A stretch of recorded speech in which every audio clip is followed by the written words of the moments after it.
Subcommittee will come to order. I ask unanimous consent that the chair be authorized to declare recesses during today's hearing. Without objection, so ordered. I will begin by recognizing myself for 5 minutes for an opening statement. Good morning. Today's hearing is the last hearing before the final drafting of the Surface Transportation Reauthorization Bill.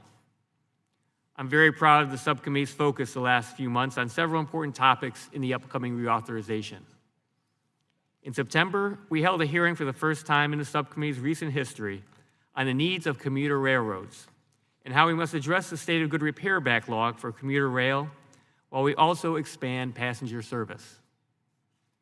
In November, we held an oversight hearing on Amtrak and its future vision, including how to protect long-distance train services and ensure Amtrak is respecting the rights of its workers.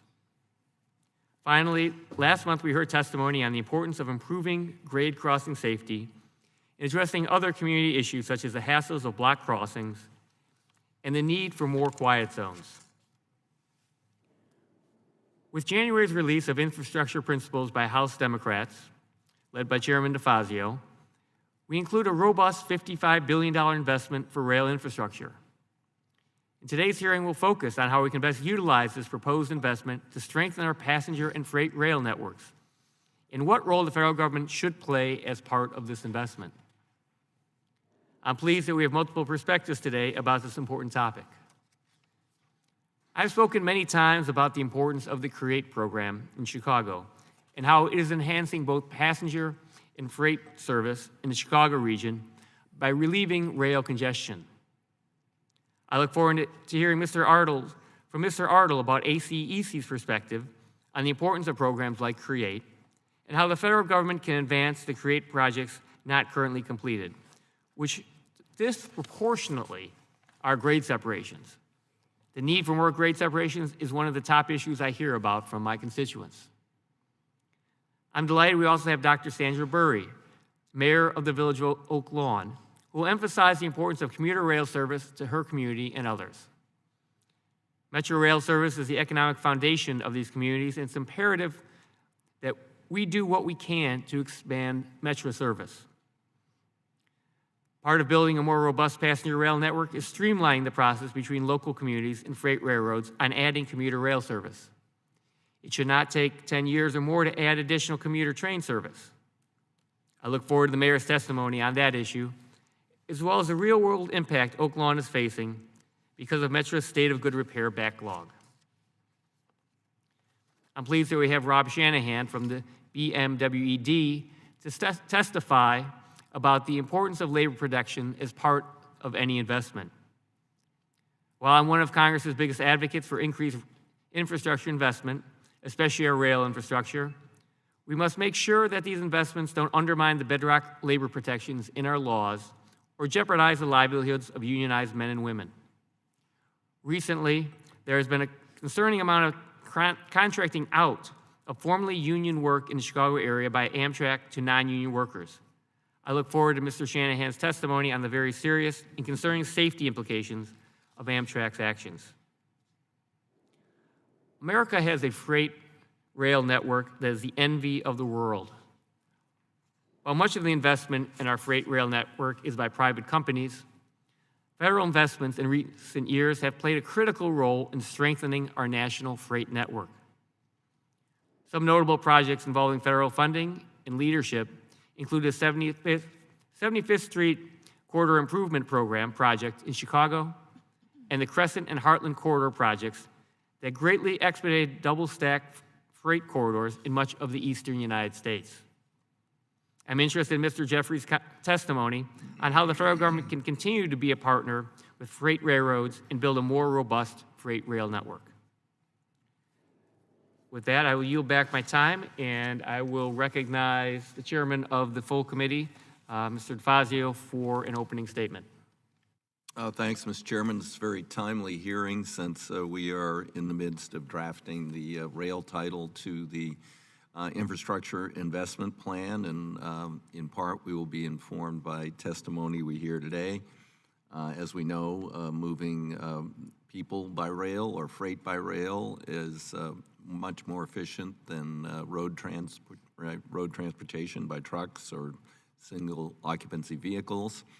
And I'm pleased that both Amtrak and AAR are here today, and hopefully we can have a dialogue on how we're going to improve on-time performance and with Amtrak and get their statutory preference and talk about a future where there's a more cooperative relationship for the potential for the proposals that Amtrak has to do city pair corridor routes, which I'm very excited about, potentially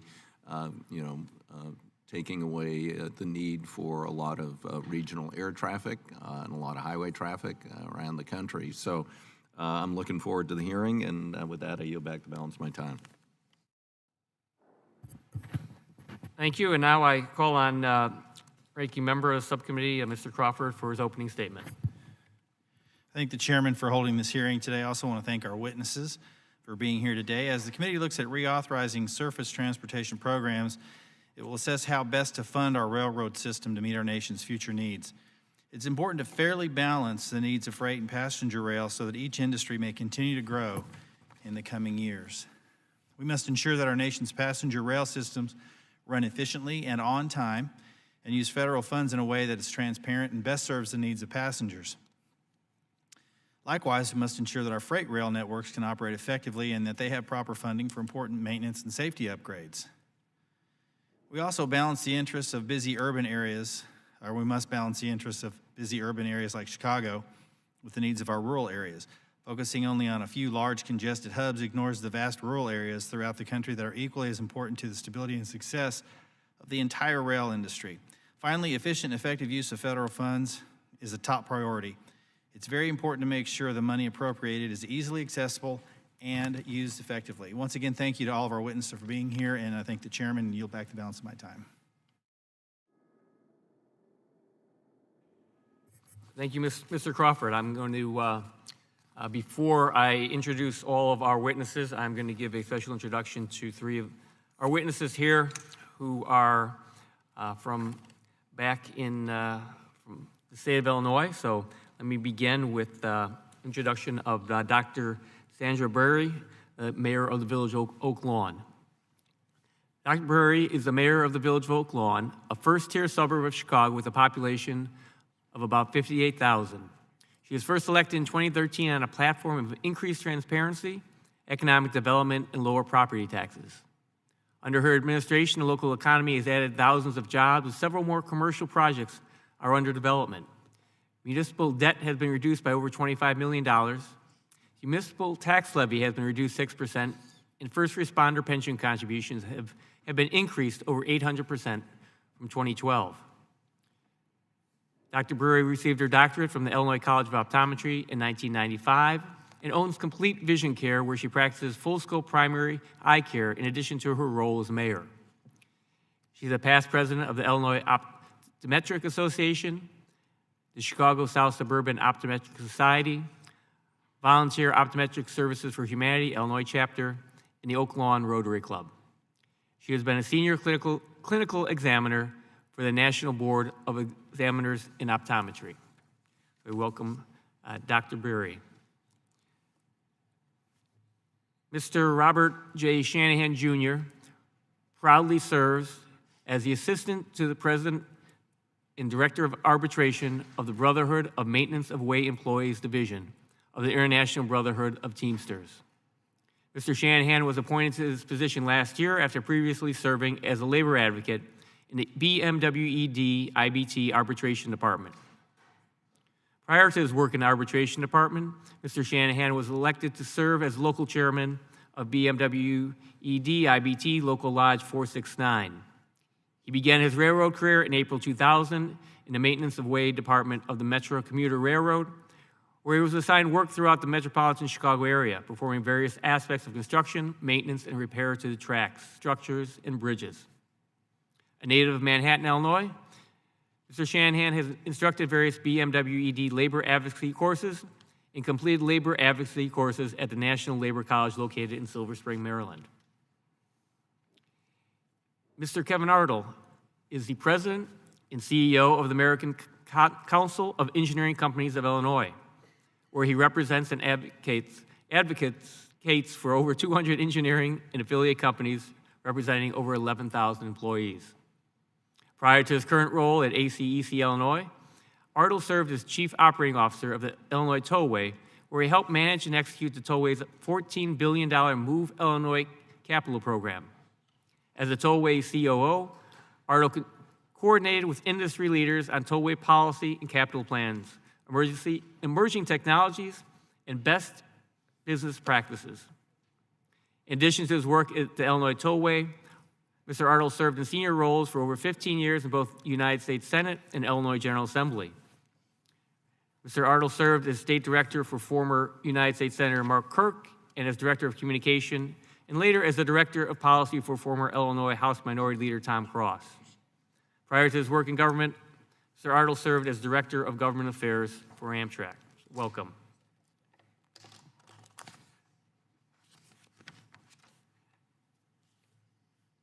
So now I'd like to welcome the remaining panel of remaining witnesses on the panel.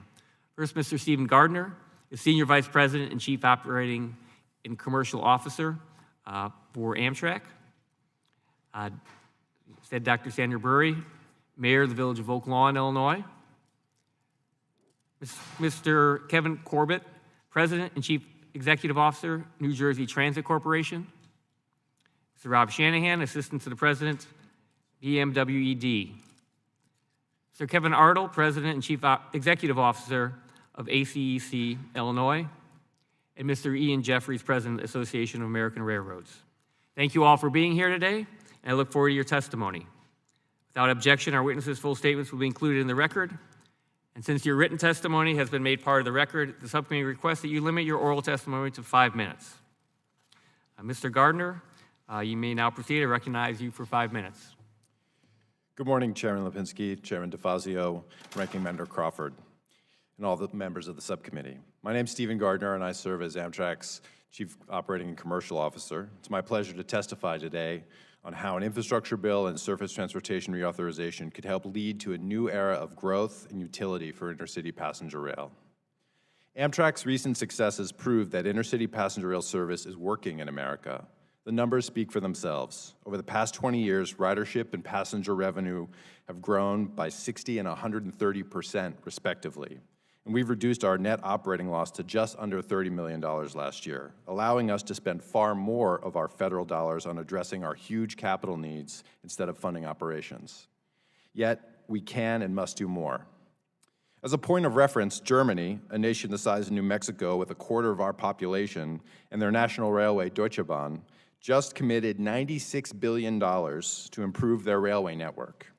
They did so to achieve their carbon reduction targets and to meet a surging demand for more passenger trains.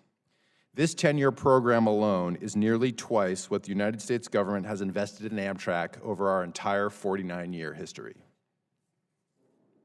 With better policy and reliable long-term funding, intercity passenger rail could similarly become a much larger part of our transportation system and a key aspect of our climate response.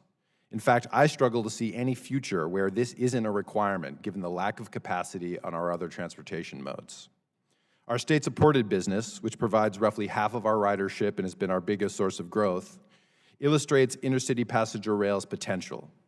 Thanks to state sponsorship and financial support, these routes provide effective transportation in many regions of our nation. Yet we and our state partners have often been stymied in our efforts to improve and expand services in many places for 4 basic reasons. First, there's been insufficient long-term federal funding to support frequency expansion, route improvements, and new services. Second, the high burdens on states to provide both capital and operating funding right from the start of new service has hampered growth, even when conditions clearly warrant it.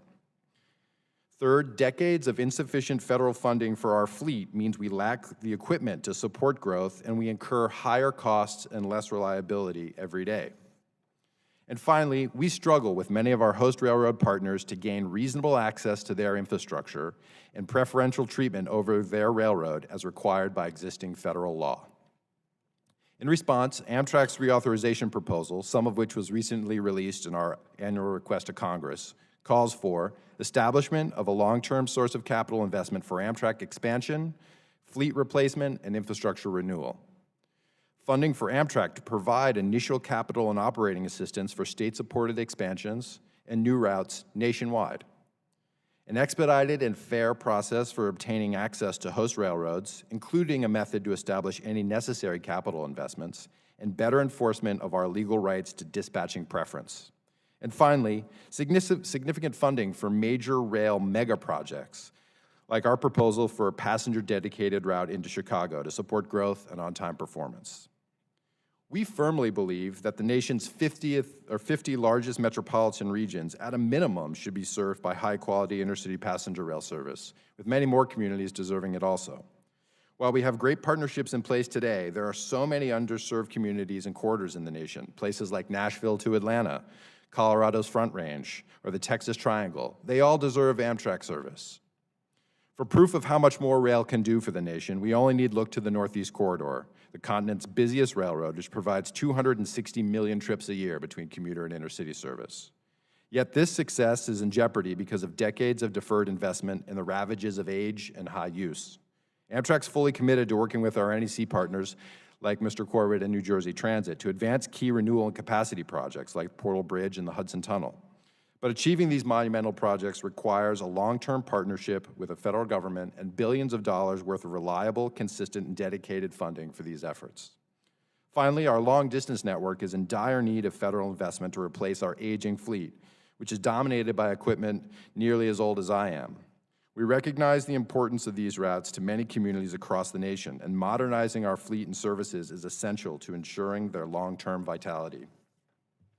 So thank you for the chance to discuss these issues today. I want to commend Chairman DeFazio, Chairman Lipinski, and the House leadership for their recent bold proposal for passenger rail infrastructure investment. As you can see from the German example, $55 billion for rail is a reasonable and great start. If Amtrak knew such amounts were available for a 10-year period, we could rebuild our assets, dramatically expand service, and make a significant contribution to enhancing mobility and reducing our carbon footprint.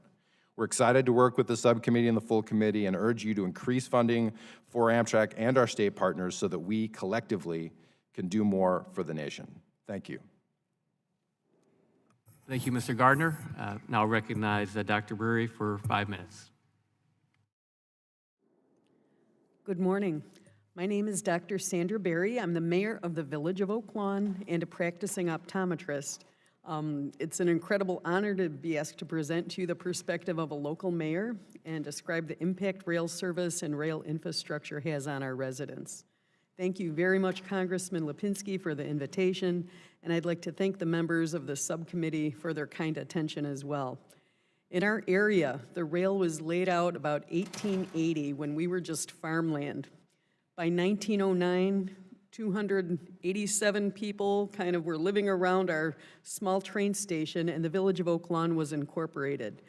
111 years later, we are a bustling first-tier suburb of about 58,000 people, and that rail line continues to be an economic engine of growth and opportunity. As our community has evolved, our rail service has evolved. We still have freight traffic, but these days commuter traffic is really the majority. 30 trains move thousands of commuters through Oak Lawn every day, and our residents enjoy the affordable access to high-paying jobs, and the service helps reduce traffic, pollution, improve home values, and enhance quality of life. Our train station is the heart of our community. We have a strategic plan in our village to develop the area further. By adding a traffic signal near this train station, we could bring commuter traffic finally onto our main streets away from our neighborhood streets. It's taken more than a decade, but I'm happy to say Illinois Department of Transportation approvals are in place and construction is finally proceeding. The one hurdle we face is our rail line. You see, our commuter rail service, Metra, must upgrade every signal on the line before our traffic signal can be turned on, and they just don't have the funding for it. They've said it would be 2020, then said, well, let's try 2021. Now they're asking for 2022. We have a building in the center of our town waiting to be built, a traffic nightmare for our residents that could be eliminated, and a public safety problem of the antiquated signals that should not exist at all. This is a very specific and telling instance of how lack of rail funding has impacted our local economy, public safety, and quality of life. The Illinois State Legislature passed a capital bill in 2019 that's helped, and municipalities like Oak Lawn have invested their own funds, but federal help is needed for us to address the enormous backlog of critical needs. Metra spends millions of dollars maintaining obsolete equipment. The signals that must be upgraded on our line are so antiquated, you can't even get parts for repairs anymore. They receive steady funding for operations, but they have no steady, reliable capital funding, and this has created a precarious situation from a safety and operational standpoint. The towns our train line serves in Illinois have the highest rate of growth and increase in population in the state, but we have seen no increases to the minimal Saturday service Congressman Lipinski worked so hard to get us back in 2009, and we still have no Sunday service. Everyone wants to take a train into the city on the weekends and take advantage of the amazing events in Chicago, but with the present service, it's just not possible.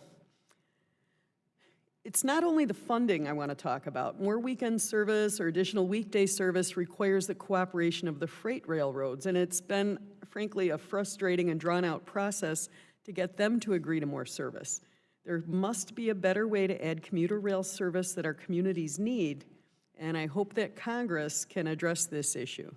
Freight railroads must also commit to being community partners and maintain their crossings, bridges, and property to acceptable standards. This is not currently done. Please fund the infrastructure that supports commuter rail. An additional parking tower in our downtown would spur economic investment, add business, add vibrancy, and encourage more ridership. We also need funding to train our first responders in treating with rail disasters and the hazardous materials moving through our community. Better infrastructure is urgently needed to expand the service. The CREATE program, which Congressman Lipinski supports and has gotten funding for, is a perfect example of a public-private partnership which benefits everyone.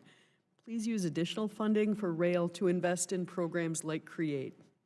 So in summary, I want to thank you again for the opportunity to speak. Adequate funding for our passenger and freight rail service is a critical thing for improving safety, livability, and growing our economy. And in addition to the improved rail service, please don't forget to fund infrastructure training and require all parties to work together. Thank you. Thank you, Mayor. And before I recognize Mr. Corbett, I just wanted to make sure that I have New Jersey Transit app on my phone. Love taking that from Penn Station out to the airport. So, but Mr. Corbett, I'm going to recognize you now for 5 minutes for your statement. Thank you very much. Very impressed. Good morning, Chairman Lipinski, Ranking Member Crawford, and members of the subcommittee. I'm Kevin Corbett, President and CEO of New Jersey Transit.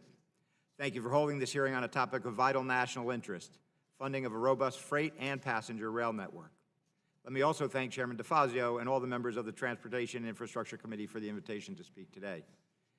As some of you may know, I also serve as co-chair of the Northeast Corridor Commission with FRA Administrator Ron Batory. And while I don't speak for the commission as a whole, I know that many of my fellow commission members face similar challenges to those I'll discuss today. First, I'd like to set the stage with some basic facts about New Jersey Transit. We're the third largest transit agency in the nation, operating in the most densely populated U.S. state. By total population, New Jersey is the nation's 11th largest state, yet New Jersey Transit is also the nation's largest statewide transit agency and third largest overall in the country.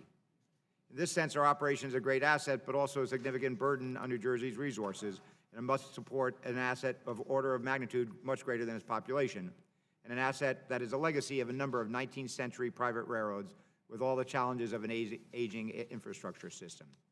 Every weekday, we provide more than 925,000 passenger trips across a service region that spans more than 5,300 square miles.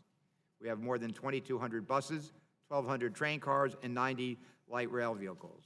We run 251 bus routes, 3 light rail lines, and 12 commuter rail lines throughout New Jersey, linking major points in New York, Philadelphia, and everywhere in between. Through our rail service on the Northeast Corridor, we work and coordinate closely with Amtrak, which owns, operates, and maintains the entire corridor, relied on by many of our customers to get in and out of New York. New Jersey Transit rail service is also growing. Despite low gas prices and declining nationwide rail ridership trends, our rail ridership went up 3% year over year. Our operations run virtually 24 hours a day, 7 days a week, leaving us a small window to accomplish vital maintenance and improvement work. We also provide an extensive paratransit network called Access Link throughout the state. Altogether, we are the lifeblood of New Jersey and an essential element of New York metropolitan region's $1.7 trillion economy, which accounts for about 10% of the entire nation's GDP. Every year, on average, New Jersey Transit receives about $604 million in various federal formula funds. This money is vital for construction projects, including station rehabilitation, track replacements, and other infrastructure projects, and community transportation and other vehicles. We depend on federal funding, which is a key component of many of our capital projects. New Jersey Transit is also eligible to apply for federal funds through FRA's Federal-State Partnership for State of Good Repair program. Last year, New Jersey Transit received more than $18 million through this program to renovate Platform D at Newark Penn Station, which is a critical transfer point for Amtrak and New Jersey Transit customers. New Jersey Transit appreciates all the support we get from the FRA and FTA and take extremely seriously our responsibility to use these funds as responsibly and efficiently as possible. As grant recipients, we are collaborating with the FRA and FTA in discussing ways in which the grant process can be improved, common sense solutions that get projects across the finish line faster. We strongly support an increase in flexibility for FRA grants to allow grant recipients whose projects come in under budget to use unexpended funds to advance other elements of the project integral to that project's success. For example, there's currently nearly $3 million in unexpended FRA grant funds thanks to Portal North Bridge early action construction work that was completed under budget. We would like to use these funds to advance the project even further. This sort of procedural change, already in place under FTA's Capital Investment Grant Program, would be hugely beneficial for New Jersey Transit and to commuter railroads nationwide. In recent discussions, we are pleased that there is a willingness to consider ways that this can be accomplished. Just a few weeks ago, USDOT issued an improved rating for the Portal North Bridge project on the Northeast Corridor, and we are now entering the engineering phase, which is the next step to a full funding grant agreement and getting shovels in the ground. This project, estimated at $1.7 billion, is in addition to more than $1 billion in projects we've already committed in just the past 2 years under Governor Murphy when I first took this position. Replacing the Portal North Bridge is critically important, but it's just one component of New Jersey Transit's much larger goal to dramatically increase Trans-Hudson capacity. Right now, our region and the state and the regional economy depends on 2 century-old tunnels into and out of New York City. If just one of those tunnels goes out of service, for any number of reasons, the amount of trains into and out of New York dropped by 75%. Just 1 month ago, an incident occurred shutting one of those tunnels at the worst possible time in the middle of the evening rush hour. Absent additional tunnels, major regional halting incidents like the one I just referenced will continue to occur, depressing regional productivity and economic growth, disrupting regional travel, and profoundly inconveniencing our customers. Aside from the risk of continuing to rely on these aging tunnels, the current situation is clearly constrained on economic growth regionally and even nationally. To be blunt, our current capacity to and from Penn Station, New York is maxed out, particularly during rush hour. I would also like to comment as well on our positive train control effort, which is a federally mandated but largely federally unfunded responsibility that has been put on all the national railroads, including the commuter rail. We've spent over $340 million on the project to date, and we estimate the full cost of installation to be approximately $500 million when it's fully operational.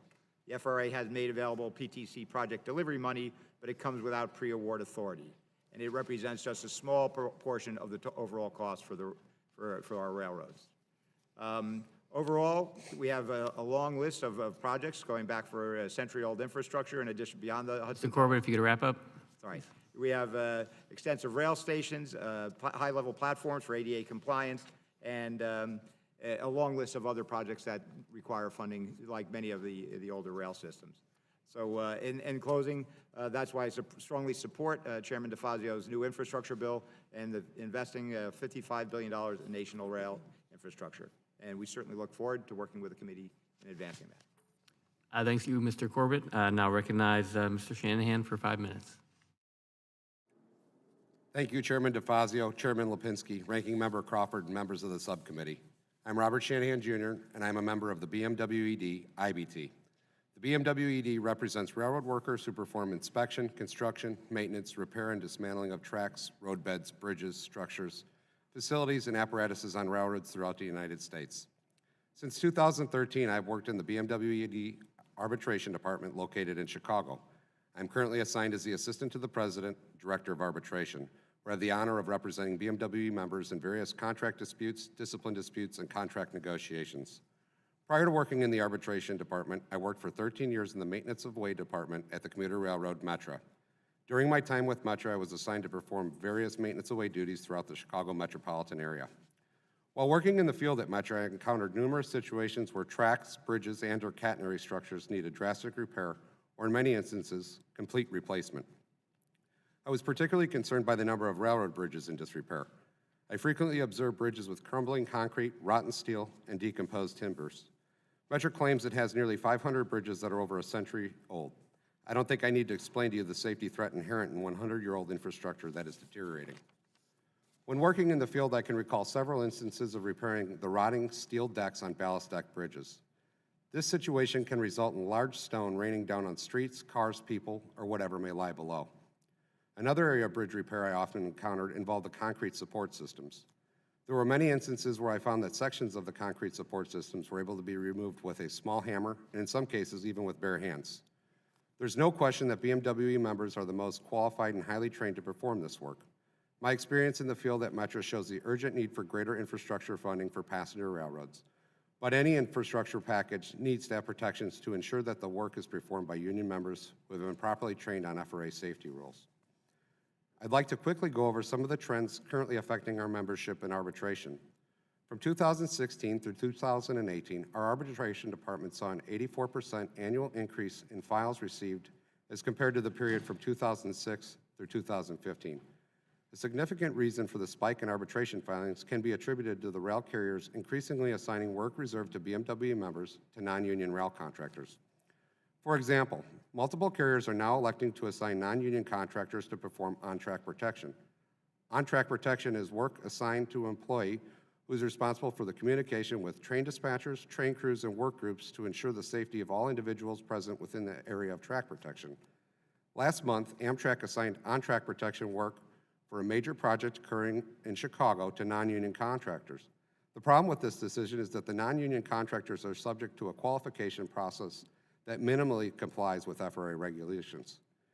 BMWE members, on the other hand, are extensively trained and tested on FRA safety rules governing how work on or near railroad tracks must be conducted. These safety rules are not arbitrary, and many have been instituted as a result of accidents, some fatal, all avoidable. Our primary concern is that the FRA safety rules are not being properly administered by Amtrak in Chicago. Looking to achieve a minor cost savings, Amtrak is putting anyone in the immediate vicinity of this project at risk. We should not be putting profitability ahead of safety. Another area of our concern for our members is the recent implementation of unvetted technologies. In January 2020, at the NRC conference in San Diego, FRA representatives were actively encouraging rail carriers to seek waivers to implement automated track inspection technology on their mainline tracks. Moreover, at the RSAC meeting on April 20th, 2019, Administrator Batory stated that he was instructing his staff to grant every technology waiver that the railroads request. Not only are they replacing physical track inspections with automated technologies, they are allowing the data obtained to be reviewed by individuals who are not FRA qualified track inspectors. As you can imagine, many train derailments, collisions, and other incidents that jeopardize human lives are the result of deteriorating track conditions. Without the guarantee of qualified BMWE members reviewing the data, it is only a matter of time before these types of catastrophic incidents become commonplace. We urge the FRA to operating as an agency tasked with ensuring the safe operation of railroads rather than an agency concerned with implementing unvetted technology at the potential cost of human lives. I'd like to thank Chairman Lipinski and the subcommittee for inviting me to testify on behalf of the tens of thousands of BMWE members. They are the best railroaders this country has to offer, and they stand poised and ready to complete this much-needed railroad infrastructure project.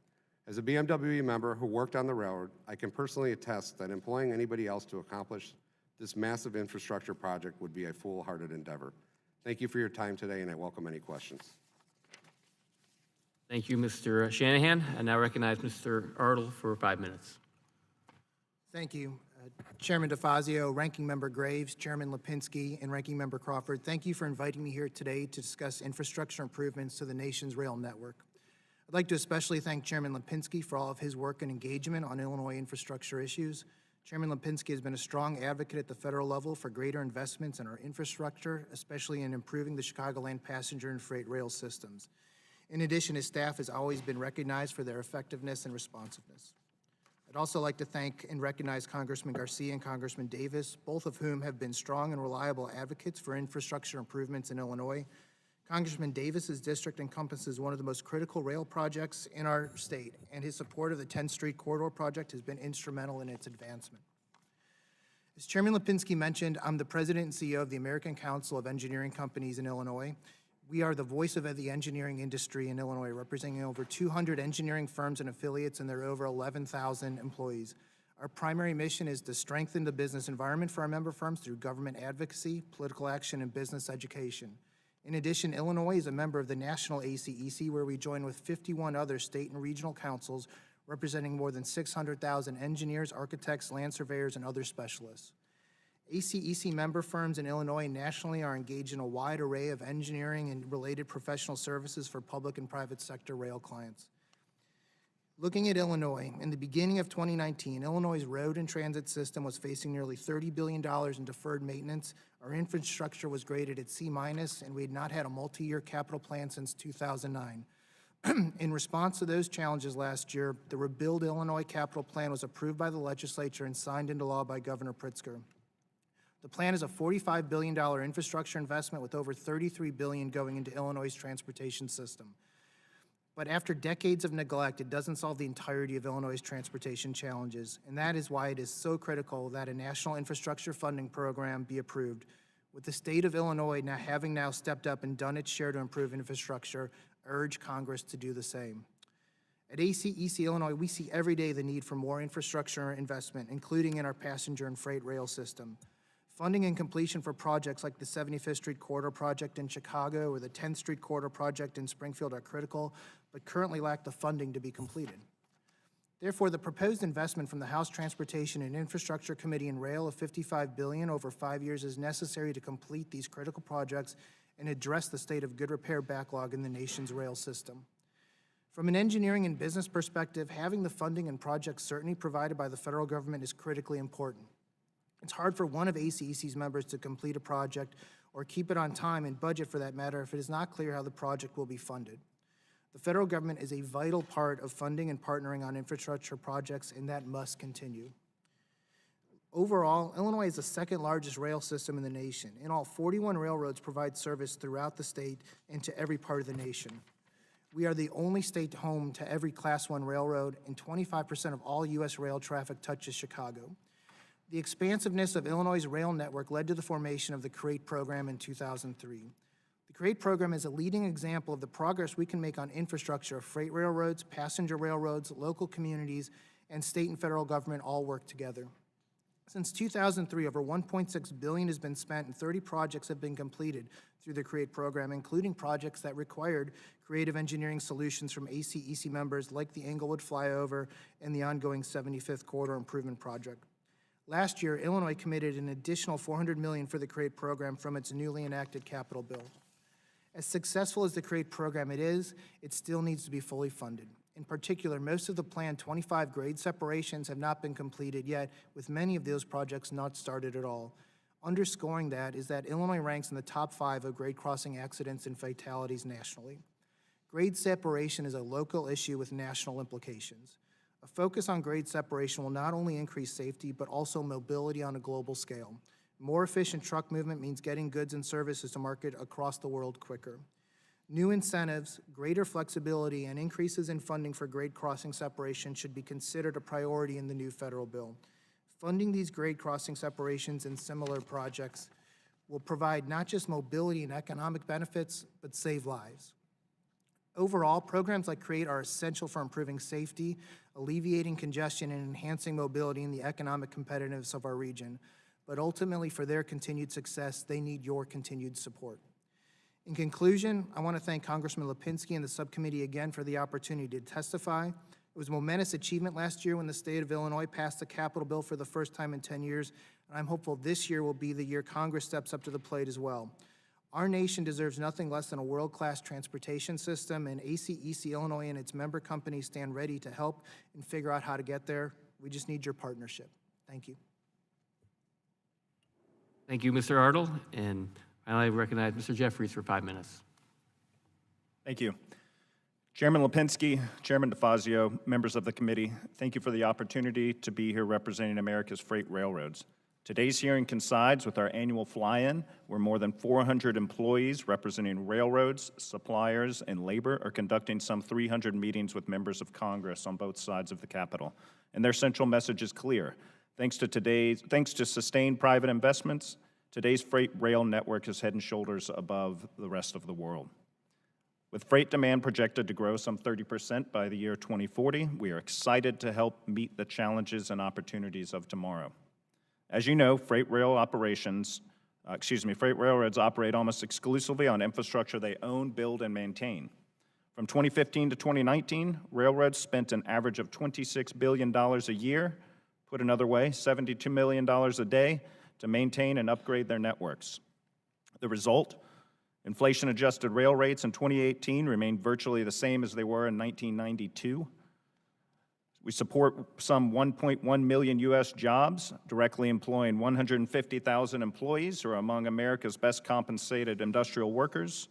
And while railroads move nearly 1/3 of long-distance freight volume, they account for just 2% of transportation-related emissions.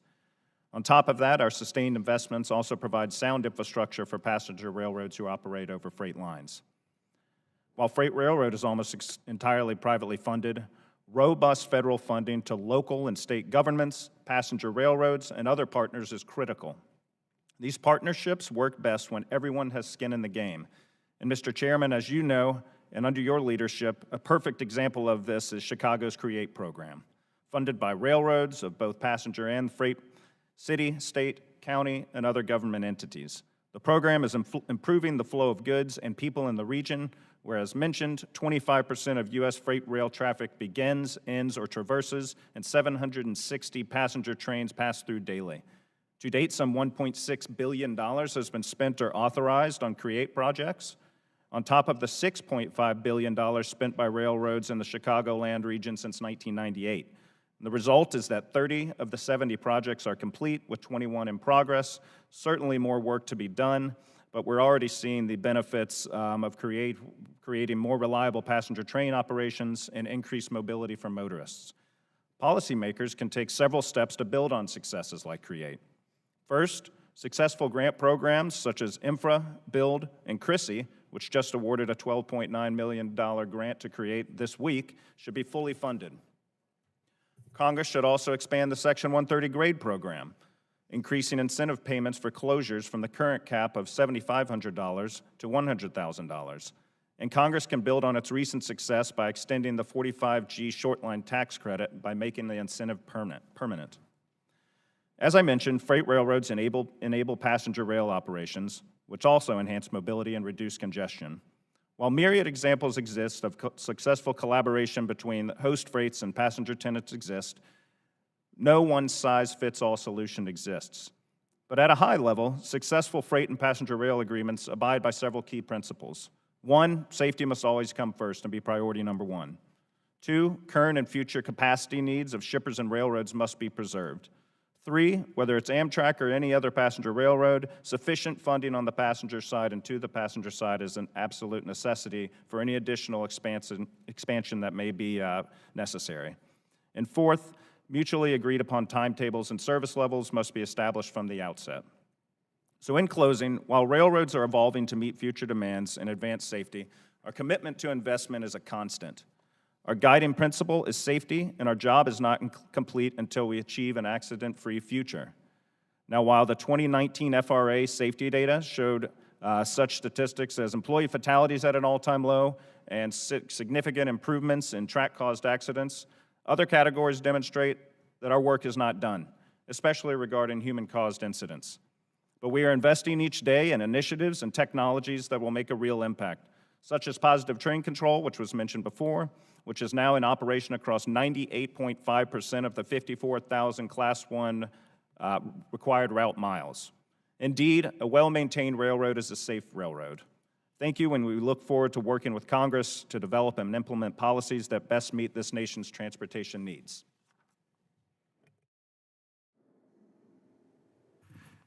Thank you, Mr. Jeffries. We now will begin questioning, and I will defer to Chairman DeFazio for the first question. So recognize the chairman for 5 minutes. Thank you, Mr. Chairman. Mr. Gardner, I was a bit confused by Secretary Chow's appropriations testimony that you're going to begin rehabilitating the north tunnel under the Hudson River.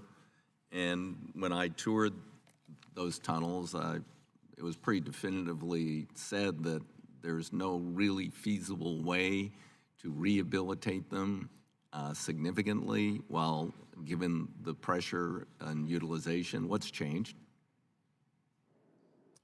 Thank you, Mr. Chairman. Well, let me confirm your view. Our rehabilitation of the North River Tunnel is an extensive, complete rehabilitation of the vital elements of the tunnel. And what the Secretary, I think, was referring to is our recent efforts to look at options to bring forward some elements of that rehabilitation, given the delays associated with advancing the Hudson Tunnel project. So our goal here is to see if there are any... She's delaying the Hudson Tunnel project because the EIS is lost somewhere on her desk, which I'm sure she's very busy. And so now she's recommending we begin to do some patchwork stuff on one of the tunnels, which really isn't going to do much. Well, I think our view is that we've got, at this stage, given the delays, we are looking somewhere along the lines of 10 years until we have the full new tunnels built, which will allow complete rehabilitation. So we think it's incumbent upon us to ensure that we have... I'd like to know what you're actually planning, if you could be more specific, because again, given the tour, given the spalling and the deterioration of the knee wall, the 12,000 volt cable that runs through there, the frequent failures, the sinking track, I mean, all sorts of things. I'd just like to know what critical elements you think you can address while still using the tunnels 20 hours a day, which is what I understand you have to do. That's right. So we are looking at right now to see if there are any elements of that work that we can do on those nights and weekends, but we don't yet have the answer. Okay, thank you. But when you come up with something because of the delay by the Secretary, let me know. You mentioned in here 24 promising corridors do not serve or do not serve well today, and existing corridors for unmet demand, and you're going to have an analysis soon. We'd like to see the list. Absolutely. Well, we will be releasing that in this spring. And are you finding there's two major issues? I've raised them with Mr. Jeffries. I've raised them with you, which are preference, which I think you said 67% of your delays on long-distance trains were due to freight. Freight interference, yes, sir. Yep, okay. And what progress are we making on the issue of, integrating schedules better and preference? Are we making any? So we have worked collaboratively with the Federal Railroad Administration to have the metrics and standards. So we're prescribed under PREA to be advanced. Those, I think, are waiting for final issuance. And we remain in conversations with our host partners. But fundamentally, we think, as you said, we need to ensure there's an effective way to enforce the preference statute, and we need a better way to get our access rights translated into actual service, because today there's no clear path for us to add service with our freight railroads. Mr. Jeffries, what can AAR do to help facilitate this process? Sure. So we certainly agree that we need metrics and standards in place. Obviously, the hosts and the tenants all have contracts that they're bound to abide by, and I certainly don't have a window into those contracts, but they have performance metrics in them, and that's what's the basis of incentive payments, whether they're paid or not. Currently, the statute provides a path if Amtrak wants to access freight facilities. There's a path laid out in the statute at the Surface Transportation Board. To the best of my knowledge, that hasn't been used in over 20 years, so I would say let's try that path that's there. Whether it can be improved or not, I certainly can't can't comment on that because it hasn't been used. It seems like CSX has been working with Amtrak. How do we get UP to even begin a discussion about, additional routes of these city pairs? I mean, I've been in a number of states where there are people who have proposals and they're saying UP won't even talk to us, period, zero. I mean, what's going to hurt them to have a little discussion?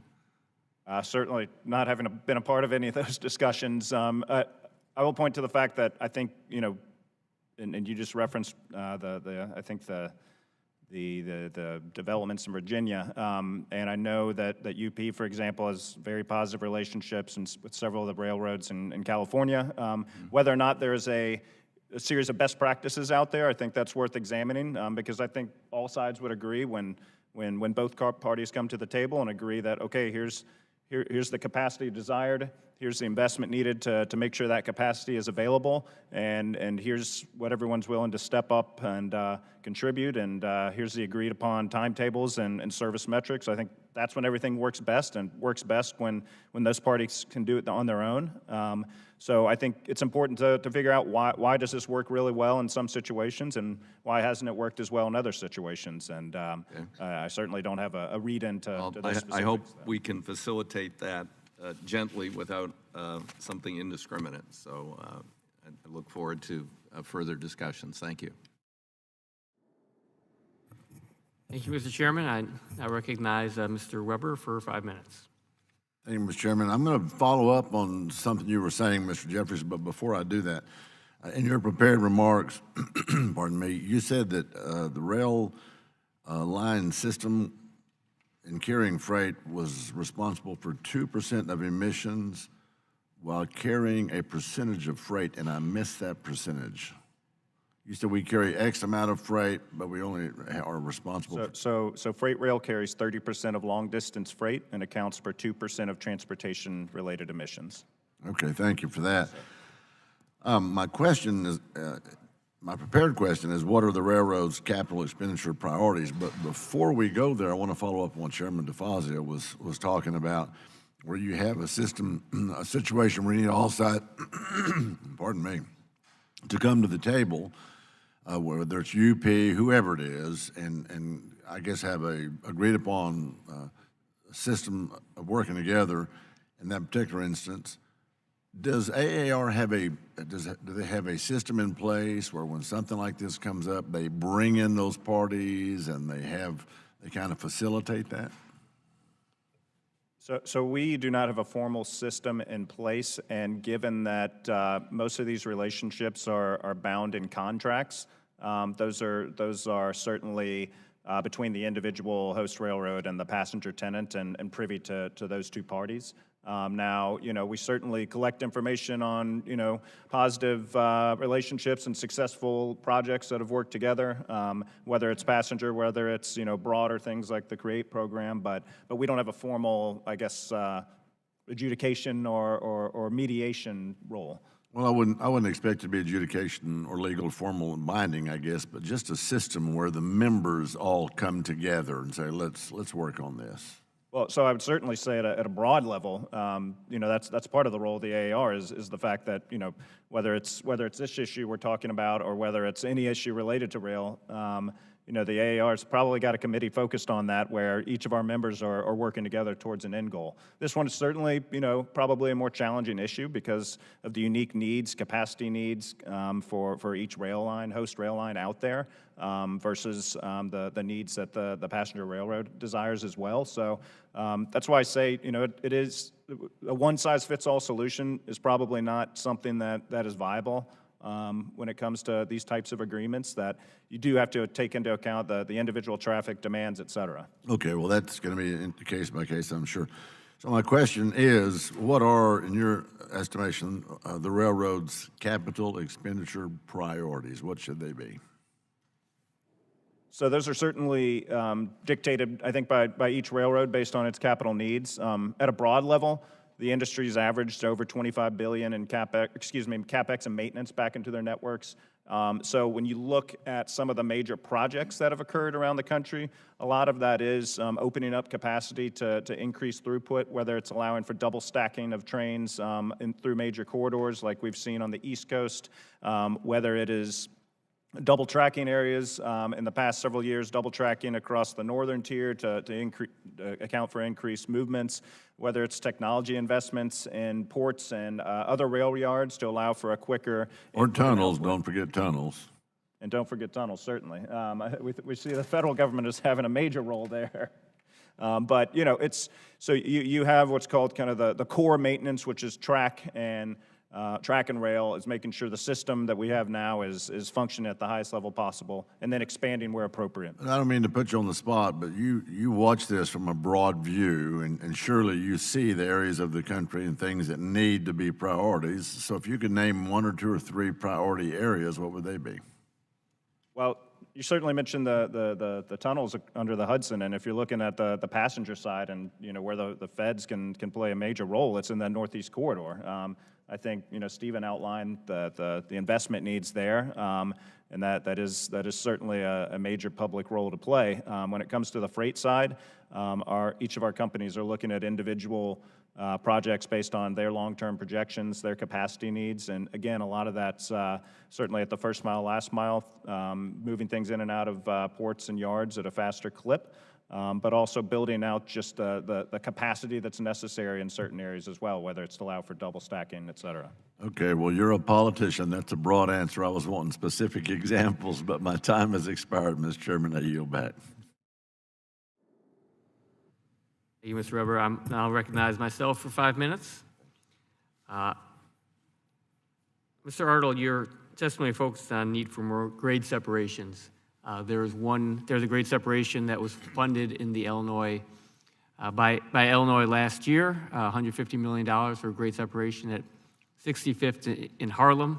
I was just out there this past week talking about it. It's going to be a much needed help both for the people driving on 65th and 63rd there, but also for the businesses and for the in the Belt Railway there.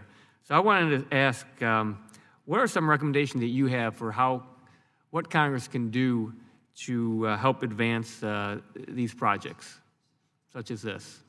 Certainly, and I think a starting point is Can you pull your microphone closer? the starting point would be the effort you took during the last FAST Act to ensure that grants for grade separations would be eligible under CREATE. So that was a huge first step in advancing a lot of grade separation projects. In addition, we support what Mr. Jeffries outlined, full funding of Section 130, and increasing funding through that would be helpful to enable additional funds to go toward grade separation program projects. We would support increasing the incentive payments for grade crossing enclosures from the current cap of $7,500 upwards up to $100,000, and then expanding the flexibility by eliminating the arbitrary 50% cap on spending for hazard elimination projects.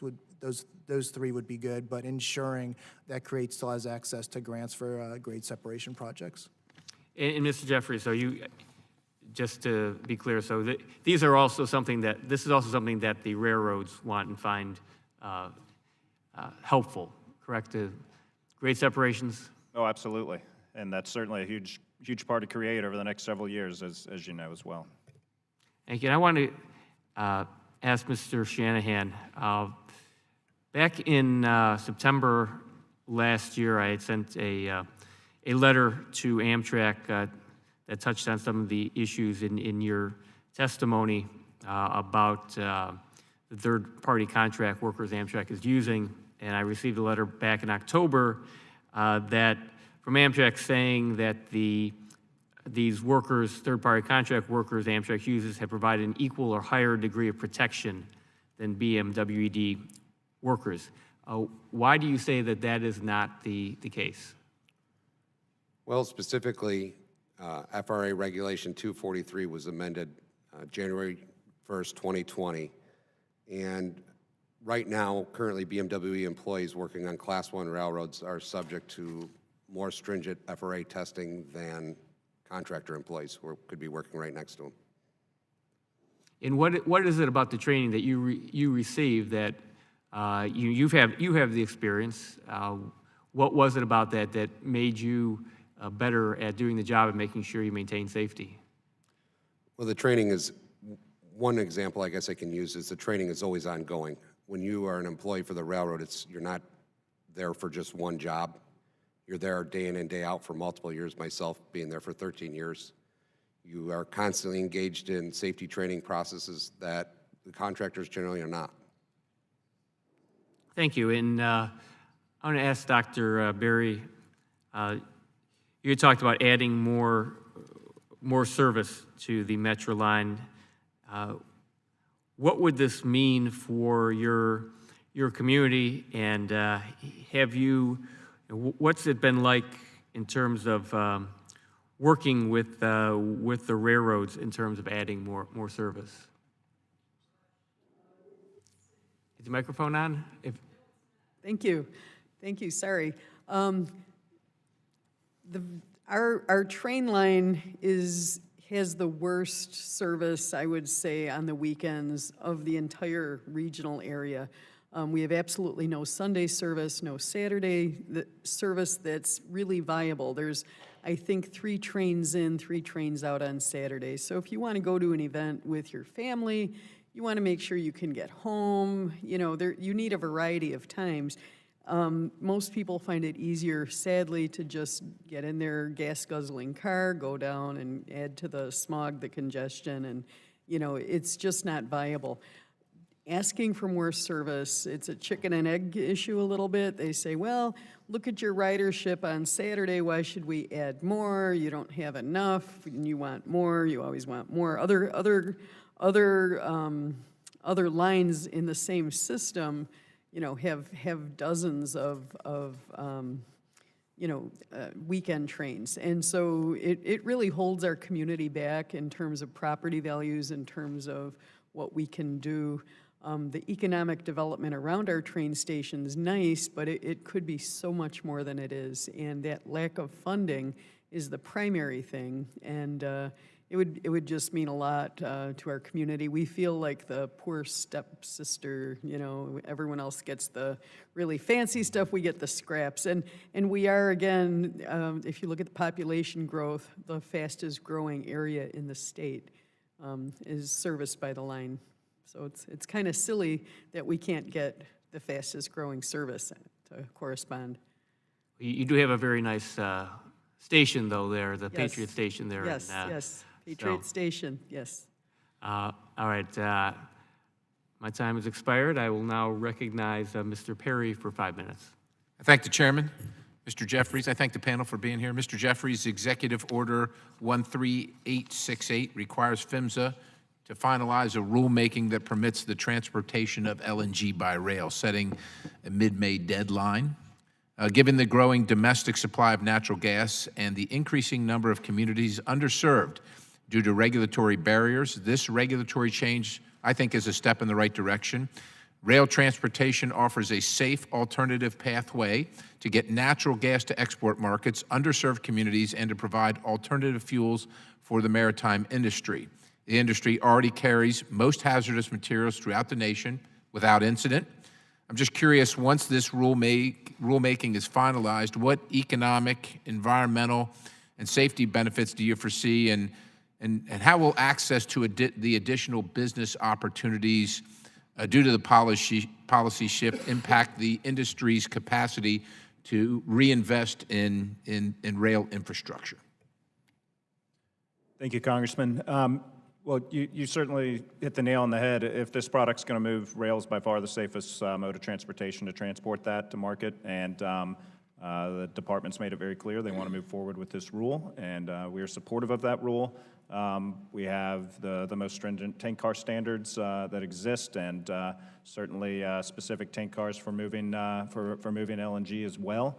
And the business opportunities, I think, there's certainly a market in the Northeast, as you said, given the lack of pipeline capacity to heat those homes, and there's certainly an interest in export as well. So railroads, have the obligation to move that. We'll move it safely, and we'll be ready when that business demand develops.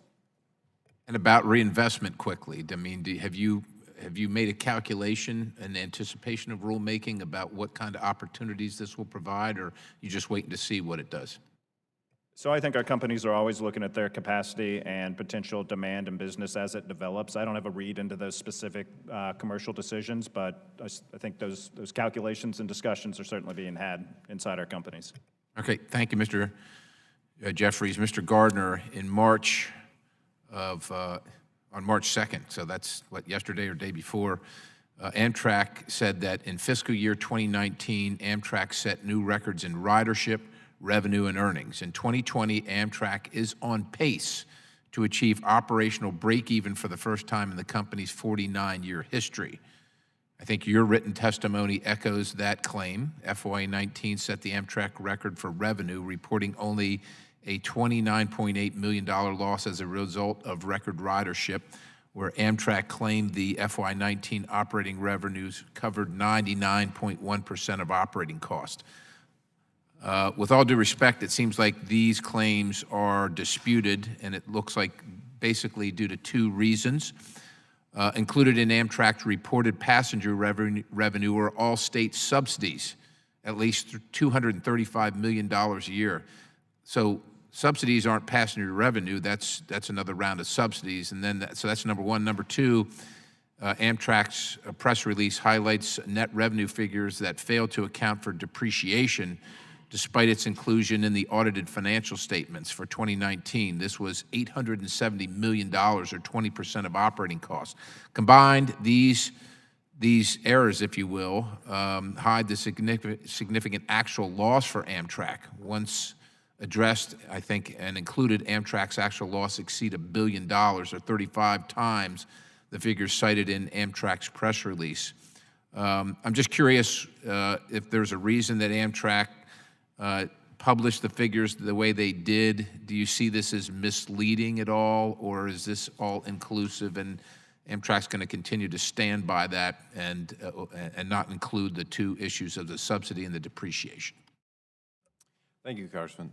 First, state payments are done pursuant to Section 209 of PREA, the authorization that covers this portion of our action and business with the states. And those payments are absolutely transparent through all of our reporting. We issue service line and asset line documents. We're, I think, very clear about the state-supported business being a partnership between states who fund a portion of the operating costs and a portion of the capital costs, and Amtrak using its federal dollars. So we actually, under the accounting rules, I would think we do consider it revenue, and that's consistent with the approach that's taken and has been for a long time. So we haven't changed our approach to accounting for these payments, and they are contributions from the states from these services, but pursuant to essentially the rules set out by Congress for us to develop a common cost-sharing methodology with states.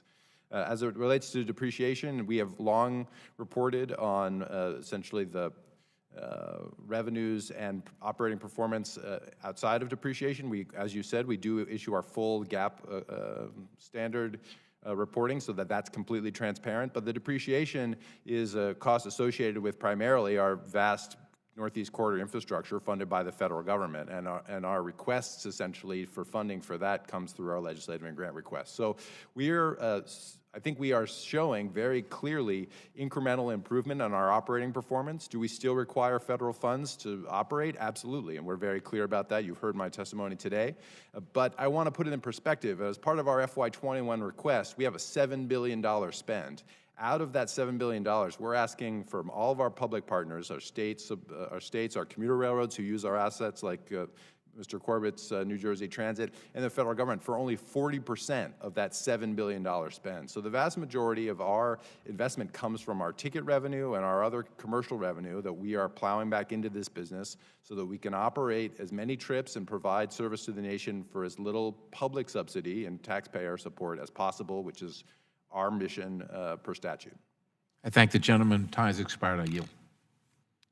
Thank you, and I recognize Mr. Payne for 5 minutes. Thank you, Mr. Chairman. Mr. Corbett, how are you? Good to see you today.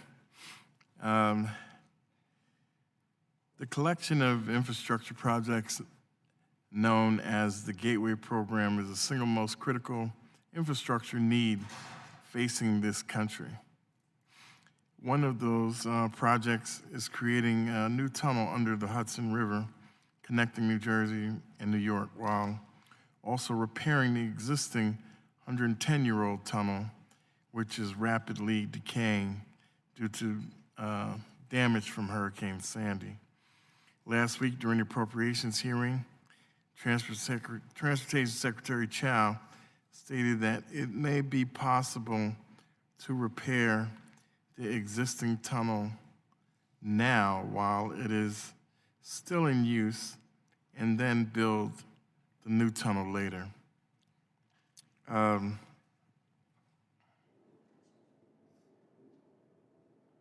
had a comment.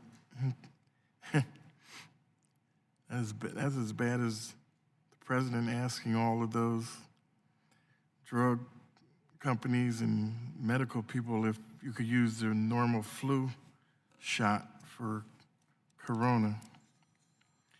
But she asked it, and so did he. What is your opinion on this, and how do you think repairing the existing tunnel while still in use will affect commuters? Yes, Congressman, thank you. I think there are two aspects that are sort of joined. One is the state of good repair on those tunnels. Even if there was no demand for increased capacity, 100-year-old tunnels, they would need to be repaired.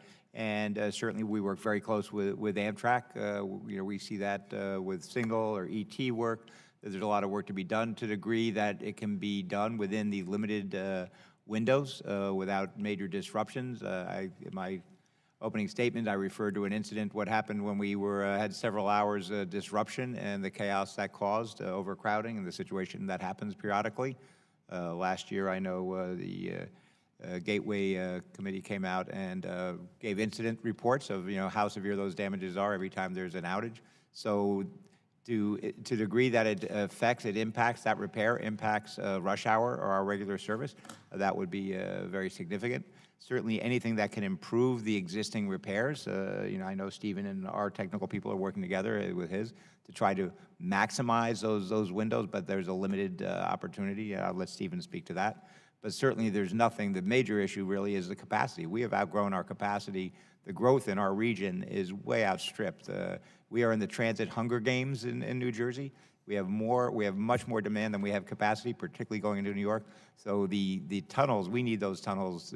We could use those tomorrow, independent of the repair work. So the repair work only complicates the matter as far as any potential outages until those tunnels are built. I just don't understand how the secretary has not been able to understand, as it's been articulated many different ways, how that cannot be done that way. But maybe we'll find somebody that can get her to understand you can't do that. Also, Mr. Corbett, the PTC deadline. As you know, you are aware that December 2020 deadline for New Jersey Transit to have PTC operational is rapidly approaching.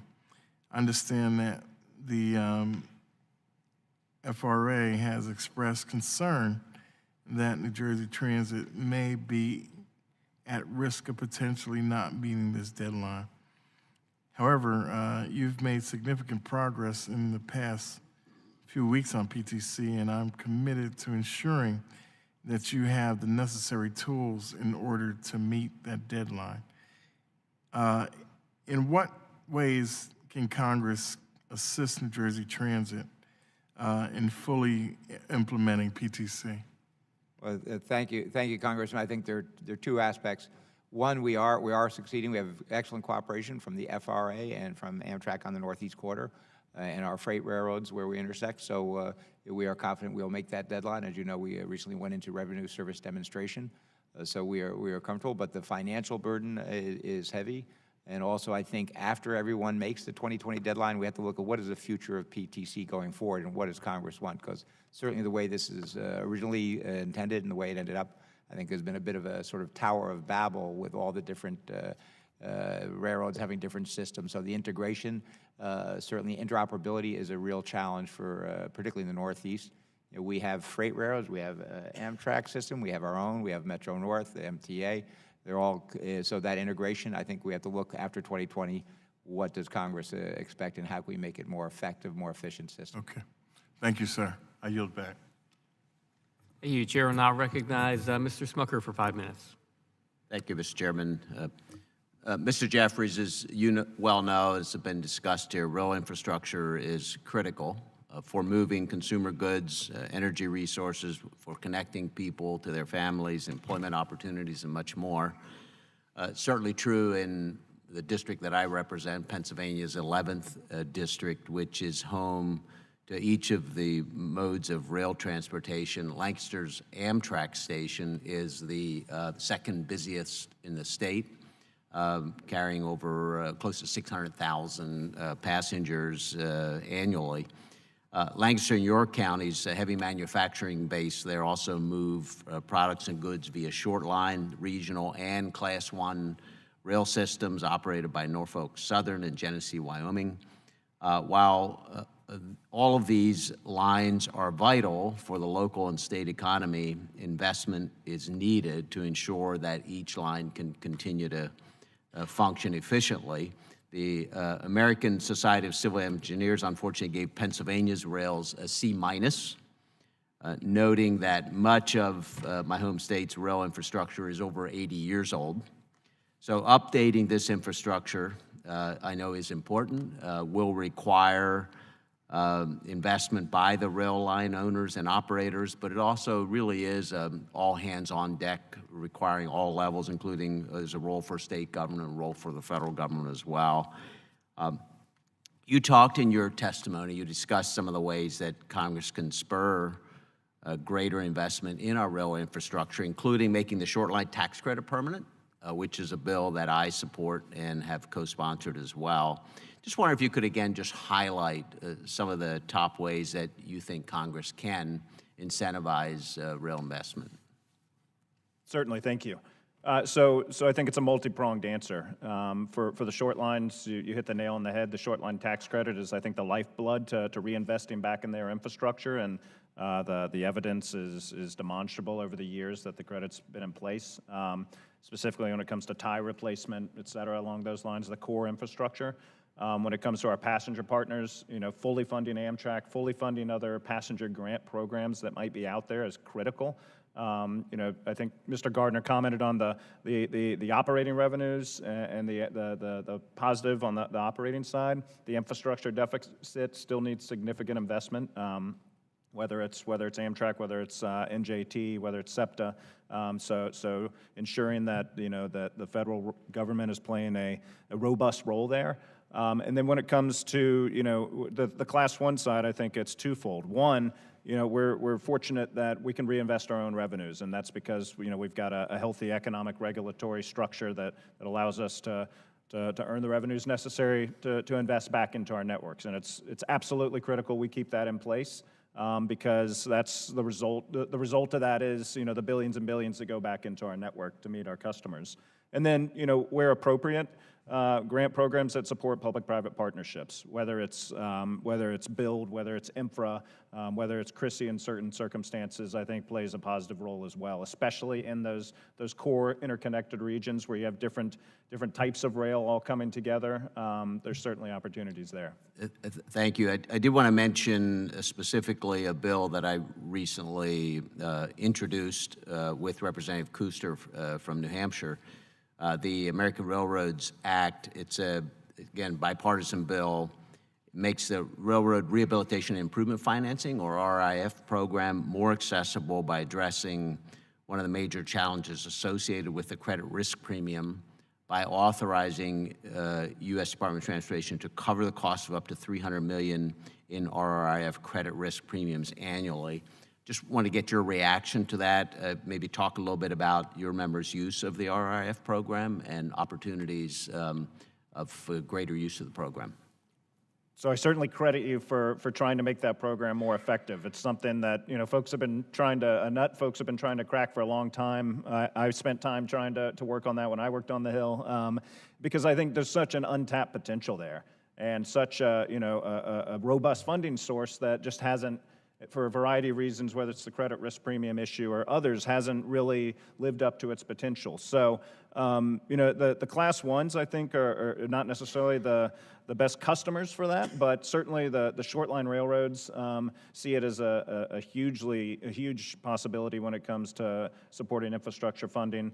I know Amtrak several years ago went through the process, which was fairly arduous at that point, to get a RIF loan. So certainly the opportunities are there, and the need is there, and the resources are there. It's just, like you said, making that program work. So Thank you, and I know I'm out of time, but just would love to continue to discuss that and work with you to try to make that program more effective. Glad to. Thank you. Thank you, Mr. Chair. Chair, and I recognize Mr. Lynch for 5 minutes. Thank you, Mr. Chairman, for holding this important hearing. I also want to thank the full committee chair, Mr. DeFazio, for his attention to this issue, and I want to thank our witnesses for helping the committee with its work. As a matter of full disclosure, before coming to Congress, I was an iron worker, a union iron worker for about 20 years. So worked on, we have 42,000 structurally deficient bridges across the United States of America right now. So, Mr. Shanahan, I certainly empathize with your position.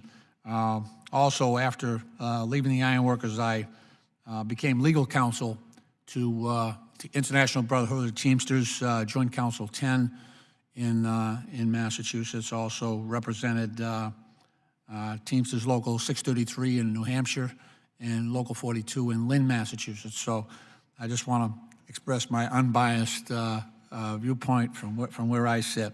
Mr. Shanahan, I know that I know the full benefits of going through a union apprenticeship program. I went through myself, and I honestly say I wouldn't be where I am now had I not gone to the Ironworkers Apprenticeship Program, training program, safety program, that really not only benefited me as a worker, but I also think made the jobs I worked on safer and made the public safer, lowered the cost price for the end user on those projects.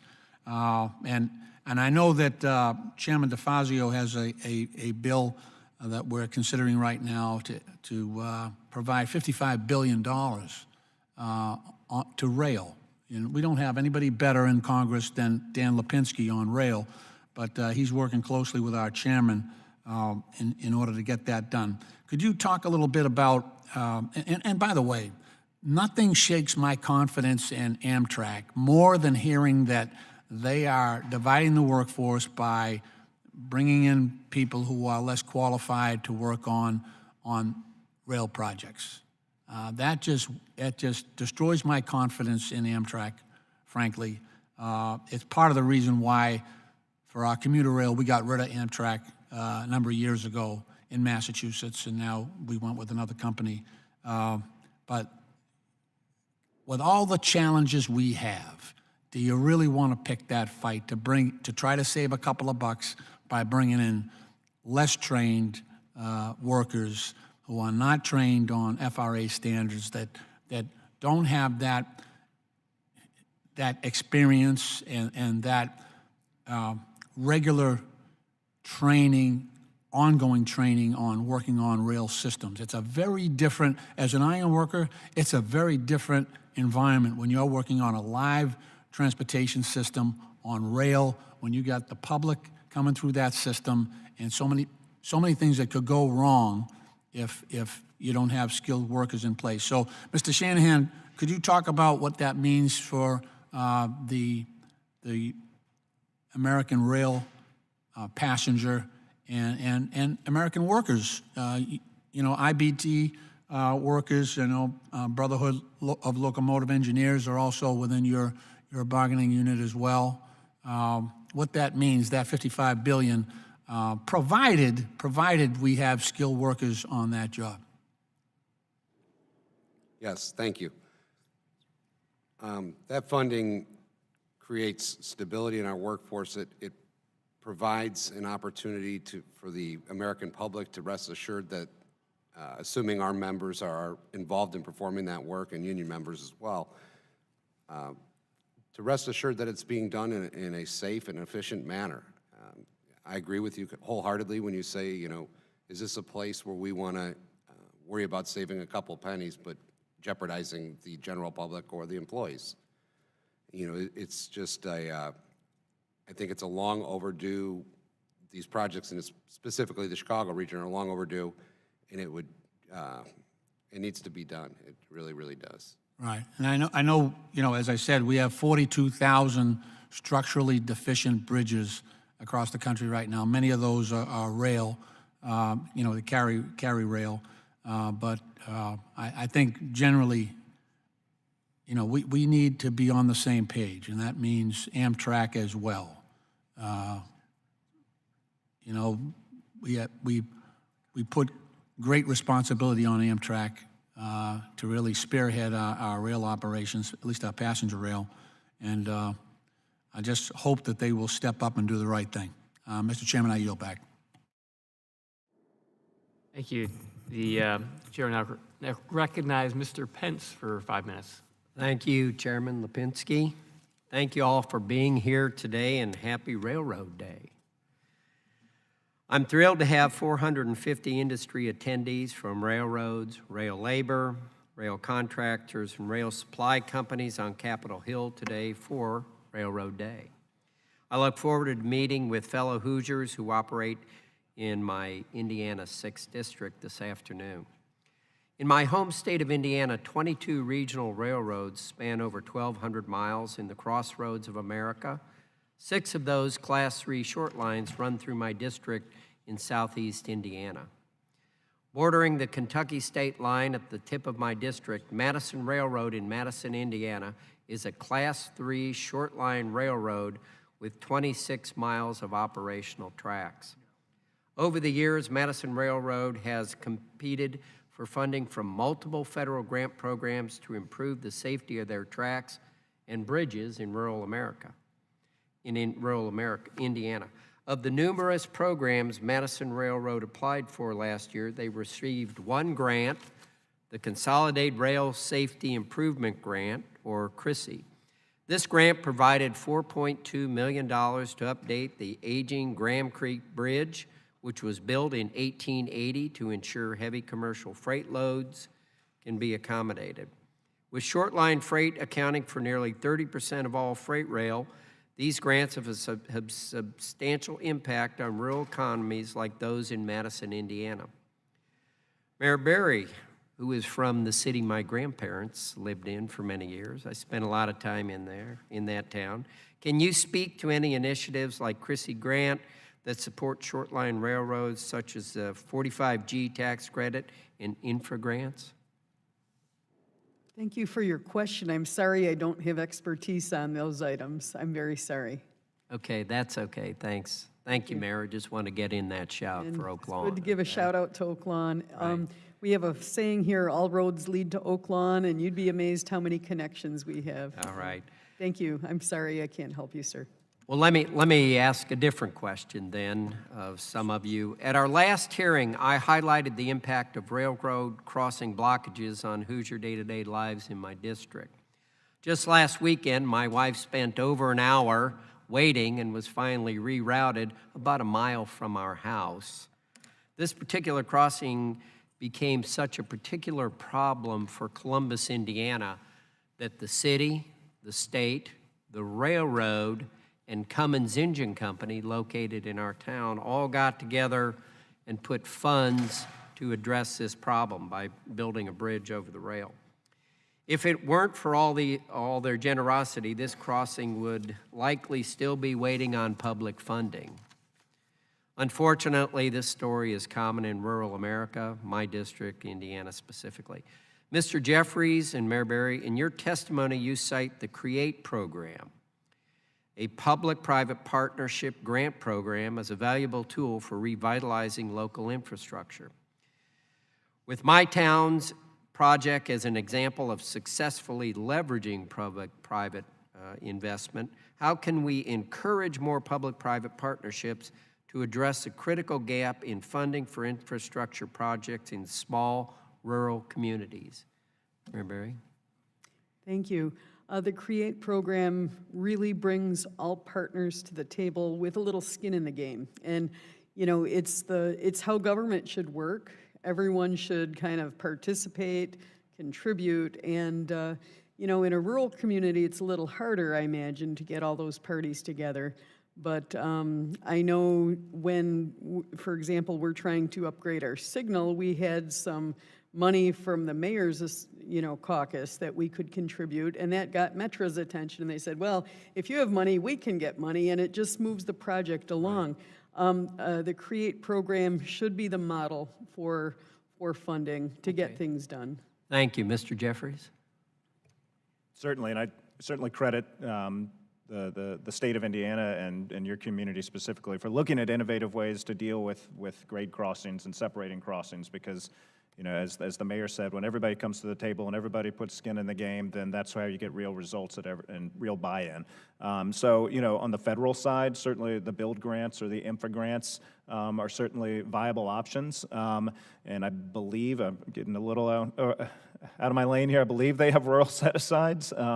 If not, certainly something to look at when it comes to, like you said, smaller communities. And when it comes to grade crossing specifically, while you know, road and rail intersecting has a natural tension, the best is where there is no intersection, but understanding that it's impossible to close or to separate every grade crossing out there, it's key that we have the most up-to-date crossing protection equipment through the Section 130 grant program for those crossings that do exist, especially in rural communities, to make sure they are safe for motorists and railroaders alike. Thank you, Mr. Tierman. I think Mr. Pence for a shout out there to recognition of Oak Lawn there. And I will recognize Mr. Malinowski for 5 minutes. Thank you, Mr. Chairman. I'd like to use my time, and you won't be surprised, to talk a bit about the importance of the Gateway program, ask some questions about it, and recognizing this is a very expensive project, and sometimes my colleagues, especially from across the aisle, ask, you know, why is it that their constituents should be subsidizing such an expensive program in a northeastern state? And I remind them that the state I represent gets about 82 cents back from the federal government for every dollar that our taxpayers send. To pick a few other states, seemingly at random, Texas, the figure is about $1.03. Indiana, we just had Mr. Pence here, it's about $1.30. Arkansas, it's about $1.77. For every dollar they send, they get that amount back from the federal government. So it feels to my constituents as if we are actually subsidizing infrastructure and other services in other states while contributing a lot of the economic growth that sustains our country. And we're happy to do that because we're all Americans and we all benefit from each other's success. So with that in mind, I wanted to start with Mr. Corbett and Mr. Gardner and ask you about the national significance of this project. This is the busiest rail corridor, passenger rail corridor in the country. Is that not correct? Simple. So maybe, Stephen, I'll take the first view. Certainly, Congressman, from a New Jersey perspective, one, you mentioned the subsidy, but I look at the tunnels and Portal Bridge. Those are investments that give a return to the state, federal, local. If you look at the economic growth, you see in London what the Crossrail project did through multiple administrations over there has boomed the economy, and I think that's how our nation grew and where we get to create the actual wealth. So I would argue that's a very good investment. Right. As far as we, as I said in my opening, the tunnels and the approach, we have very limited capacity, as you well know. We have 24 trains an hour that can go through the tunnels. We need right now, aside from the safety and the repair and all those concerns for such tunnels, if you think of what happened at 9/11 when we had to close Lower Manhattan, right, the impact, our national impact to our economy. So we are constrained in our growth that we could really be growing, certainly your district, if we had more capacity in those tunnels. So we need the growth, but what on the negative side, what would be the consequence to the regional and national economy if the Hudson, one of the tunnels, one of the tubes failed for a significant period of time, or if there were significant disruptions to traffic on the Northeast Corridor as a result of this? Yeah, I think as the center of global capitalism, New York, we're obviously New Jersey, right across the river, but we're all part of that regional economy, center of global capitalism. We saw what happened after 9/11 when we had a significant adverse impact on our ability to get Trans-Hudson capacity. I would think that order of magnitude. Thanks. And let me build on some of the questions that you heard from Congressman Payne about Secretary Chow's testimony recently. This idea that we might be able to repair the existing tunnel without closing it. And I think what she suggested was we might be able to, quote, take a page from New York City's efforts to repair the Canarsie Tunnel in that same manner. But my understanding is that there are key differences between the Canarsie Tunnel and the Hudson River tunnels. So, for example, the power cables in Canarsie are 600-volt cables, whereas the Hudson River Tunnel, if I'm not wrong, is 12,000 volts and therefore needs to be encased in concrete. There's a difference in the tracks that to really repair the Hudson River Tunnel, we have wooden ties that degrade when they're wet and need to be replaced by a more modern system. Can you talk a little bit more about that? Because I think that's really specifically why we think this wouldn't work. I'll let Stephen. Yes, Congressman, and just to echo Mr. Corbett's answer as well, 2% of the landmass in the Northeast, 20% of the GDP, a loss to the Northeast Corridor for a day produces about a $100 million impact. It is absolutely the main line of passenger railroading in North America, more than 200,000 daily trips between New Jersey Transit and Amtrak on the Northeast Corridor. So it's an essential conduit for quality of life, commerce, and mobility in the region. To your point, there are many significant differences between the Canarsie tube on the MTA subway and Amtrak's Northeast Corridor tunnels, those East River and North River tunnels. And I think to be clear, what Amtrak's position is that we absolutely need a new tunnel, and we need to rehabilitate the existing tunnel, both to protect current services and to create long-term opportunity for growth. We, however, are facing a situation where it's unclear when we will start to build a new tunnel, and we need to preserve reliability for the benefit of Amtrak's passengers and New Jersey Transit's passengers. And Kevin and I talk all the time about the needs to make sure that his trains and all of his passengers are able to successfully complete their trips. So the work needed to be done in the North River tubes includes, as you said, addressing the high voltage cables, which are, as you say, high voltage, 12,000 volt cables. The subway tunnels have DC third rail, very low voltage situation. We also, in addition to replacing those cables and modernizing them, we also need to change entirely the track structure. And this is the main difference that requires a very different approach, because we have to be able to excavate the current track structure, repair the drainage underneath the track structure, also inspect the invert, the tunnel lining and bottom there, which hasn't been looked at, frankly, in 109 years behind the bench walls or underneath this in any comprehensive way. We need to make sure that those repairs are made. And to do that on a 4-hour slot in the evening or on a several 55-hour outage scenario on the weekend could present incredible difficulty. It's just not clear that there's any way to do that kind of comprehensive work, which is why we have always proposed to do a full rehabilitation of the tunnels once new tunnels are in place, allowing us to maintain all of New Jersey Transit and Amtrak's current service and to be able to do the full rehabilitation of this 100-year-old asset so that it can provide utility and reliability for the decades to come. Thank you. We want it to last another 100 years, and I yield back. Chair now recognize Mr. Balderson for 5 minutes. Thank you, Mr. Chairman, and thank you all for being here this morning and to this afternoon. My first question will be to Mr. Jeffries. Mr. Jeffries, My question is, you mentioned that forecasts from the Federal Highway Administration show that U.S. freight tonnage will rise 30% from 2018 to 2040. Can you expand on the current state of freight rail infrastructure, the investments your companies have made in the past 10 years, and the investments freight rail will need to make in the next 10 to 20 years to meet this growing demand? Sure. Thank you, Congressman.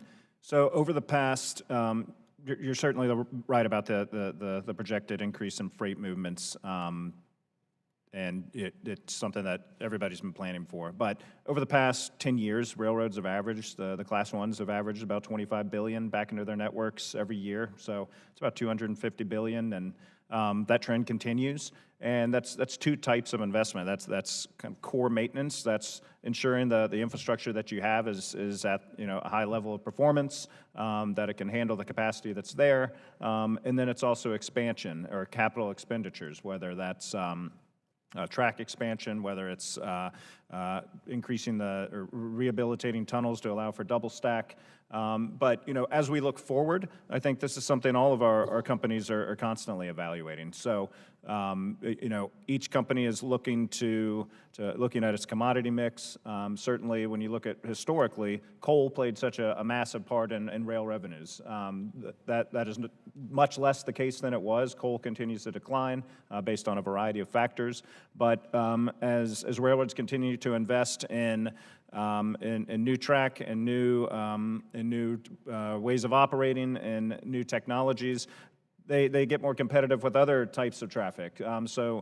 Truck competitive traffic. Railroads are competing at much shorter distances than they used to. And the goods economy is certainly an area of growth into the future. So that's going to be an area of certainly focus. And of course, you're always going to have, rail being the primary way to move most chemicals, grain, construction materials, et cetera. So there's a certain level of predictability there. There's also a lot of scenario analysis looking at what's out over the long term. But I think the important thing is that our railroads, the consistency of the investments that have occurred have the network in really strong shape, and they've all taken steps to optimize operations. And so our folks feel comfortable that we're ready to meet whatever demand does arise and when it arises. Thank you. I appreciate that answer. My next question is for Mr. Artle. Thank you for being here today also. In your testimony, you note that having the funding and project certainty from the federal government is critical in your operations. You go on to say that it is difficult for ACEC's members to complete a project on time or on budget if it's not clear how the project will be funded or if the right partners are not part of the project. I've heard concerns numerous times from my state Department of Transportation, construction, and engineering companies in my district and planning organizations about various federal rules and regulations complicating surface transportation projects. Some of these regulations haven't been updated in decades and can create significant project delays and increased cost. Do your member companies face any similar issues when it comes to completing rail projects? I think one of the largest concern is just uncertainty and timing overall. When applying for grants, if the grants aren't properly funded, each time we have to apply for a grant, we have to go through a series of environmental reviews and environmental paperwork. If that grant doesn't get funded and then we apply again the next year, all that work has to be redone. So clearly on that issue, the ability to fully fund grants and make them available will alleviate a lot of the work up front and could achieve some cost savings over time. Okay, thank you very much. Mr. Chairman, I yield back my remaining time. Thank you. Chair will now recognize Mr. Cohen for 5 minutes. Thank you, Chairman, and appreciate your holding this hearing today and all the witnesses who come and testified. One issue that probably pales in comparison to the tunnels under the Hudson and some of the other issues that have been addressed, but one that I'm concerned about and continue to be concerned about is in my long-standing support of Amtrak, and I've been a long-standing supporter of Amtrak, is the threat to the dining car service on Amtrak. An integral and an iconic part of a passenger train experience that I experienced quite often as a child, a young person, and which many in America appreciate and would like to see continued, and that's part of the experience. disappointing to see Amtrak eliminate this popular tradition on several of its long-distance routes. And while I know transportation and this getting from point A to point B is important, part of it in trains is the experience. And the experience is the dining car and having your ham and eggs in Carolina and all those kind of things. So it's worrisome that Amtrak has done this and continues down what I believe is a misguided path, eroding the passenger experience and therefore hurting Amtrak. We should be working together to make Amtrak more attractive to customers, not just miserable when you go in those dining cars. I've heard from many people that say millennials don't go in there and shun them, but the millennials really like to talk to them. It's one of the few places Bernieites and Bidenites get to meet, speak, learn something. So, Mr. Gardner, Mr. Anderson was against this dining experience. He tried to eliminate traditional dining service on long-distance carriers. When he testified before the committee, he mentioned that the survey market data influenced and justified these changes. When he was asked to follow up with the subcommittee and provide said data, he was unable to do so.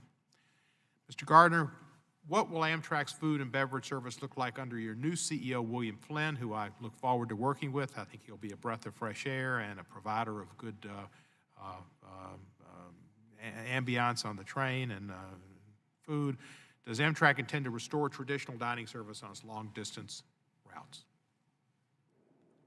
Thank you, Congressman, and thank you for mentioning our new CEO. William Flynn will be joining the company on April 15th, so he's not yet with us, but will be coming in about 6 weeks, and he certainly looks forward to meeting with all of you.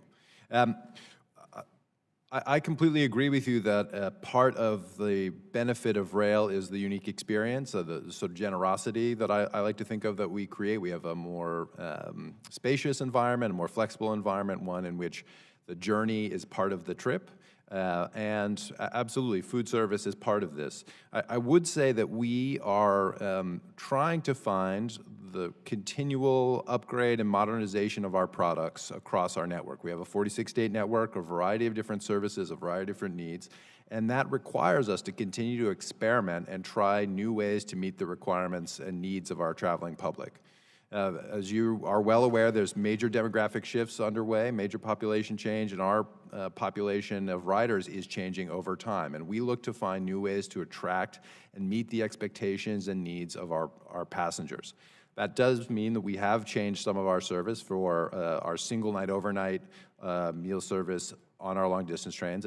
There are, however, almost an equal number of trains for which we still have the traditional dining service. And we're going to continue to experiment and try to find the right mix, the right balance. For sure, we know passengers expect a much broader set of food options, healthier choices, different options than sort of the historic railroad menu that had been offered. And so we have to upgrade and provide more choice. We also know that people prefer a variety of different environments to eat in. Some folks, and in fact, it's become quite clear that many people prefer to be served in their own rooms on long-distance trains, or to be able to use the dining car in a more flexible way. Historically, it had been limited to just a few hours of duration of meal period and closed to passenger use. I think I get the drift, and I appreciate it, Mr. Gardner. We're about out of time, but let me ask you this. Can you give us the customer survey market data that justified this reasoning that Mr. Anderson did not give us when we asked for it? I understand you've written us a letter, and I think we'll have a response to you by the end of this week. Good, and I'll just say for this, all these experiments, all I've heard from the public is they don't like the food. It's all pre-made. It's put into a microwave. It's not good food. They don't like it. I don't care, millennials, they may like to look at their phones. They don't like bad food either. And if they don't know that's bad food because they haven't had the opportunity, they should be given some regular, good cooked food. They will learn. They will like it. They will appreciate it. They will ride on Amtrak. They will talk to older people. They will learn. They will experience things. The Rocky Mountaineer, Canada, the food, it's great. See the bobtail deal or whatever, that's fine too, but the food. And you need to put that back and make Amtrak what it used to be, and you'll attract more customers, and you're not going to get, so Welcome, Mr. Flynn. I appreciate that. And we are investing more in the food. We want to have great food on board. We're trying to do that. Just tastes are changing. We're trying to capture those in our service. Thank you. You're welcome, and I yield back the balance of my time and hope that people get to eat good food. I recognize Mr. Babin for 5 minutes. Yes, sir. Thank you, Mr. Chairman. Thank you, witnesses, for being here today. The first question I have would be for Mr. Jeffries. The main focus of this hearing, I think, or one of the main focuses, is examining rail issues in large hubs like Chicago.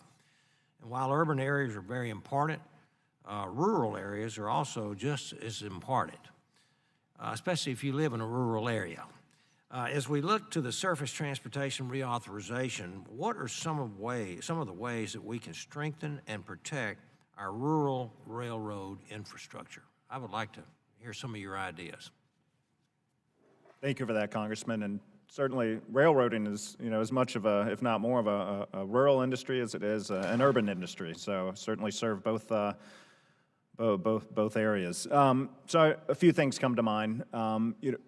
Given that the short line rail population is certainly prevalent in rural America, the Congress, did the right thing and extended the short line tax credit for 5 years in the spending bill at the end of 2019.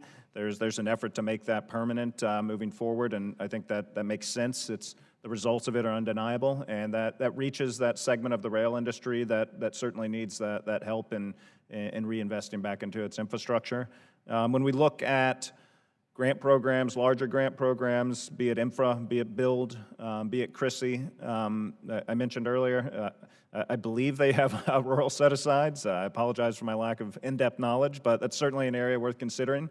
And when it comes to rural grade crossings, the Section 130 program, I think, is critical as well to ensure that those crossings are safely maintained.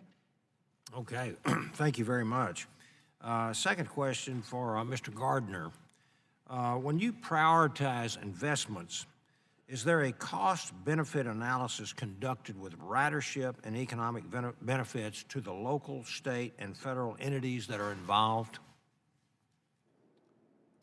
Well, so it depends, sir. I would say we obviously, in our capital programming, we receive funds from Congress. We request those funds. We give a list of our priorities. We receive those in two grants, a grant for the National Network, a grant for the Northeast Corridor. And then we go through a detailed capital prioritization process in the company. Our board of directors approves our capital plan. The FRA provides a grant to implement those projects. When we do partner with states and localities on projects, oftentimes, of course, a benefit cost is part of the development of a project. So when we're looking at new service, we'll look at revenue, ridership, economic impact on congestion, mobility, the environment. So those are all things that we would undertake typically. It depends, obviously, on state requirements, but our decisions around where we prioritize investments are based on our analysis of the benefits to the corporation and obviously our ability to fulfill the mission that Congress has set for us. Great. Thank you so very much, and I'll yield back the balance of my time, Mr. Chairman. Thank you. Thank you, Mr. Babin. The chair will now recognize Ms. Norton for 5 minutes. Thank you, Mr. Chairman, and I certainly appreciate this hearing from which I have learned much. But notice that this is the subcommittee on railroads, pipelines, and hazardous materials. And I want to speak to or ask a question about hazardous materials, especially since there was a derailment just a couple of years ago here in the nation's capital, which I represent. Dr. Burr, you specifically mentioned training for first responders and rail disasters in this context. I was so concerned about a disaster here that I actually put a bill in requiring railroads and rail transit to take the safest route. The only reason I didn't press it is because of regulations which appear to require that anyway. But imagine, what is the safest route in a great big city like this? There really is no safest route if you have to go through the city, and we concede that you do have to go through the city. So this question is for anyone, particularly though for the representatives from Amtrak, New Jersey Transit, and of course the Association of Railroads. This accident occurred near a metro stop here in the District of Columbia. 14 cars were derailed, and one of the substances that was leaked was sodium hydroxide.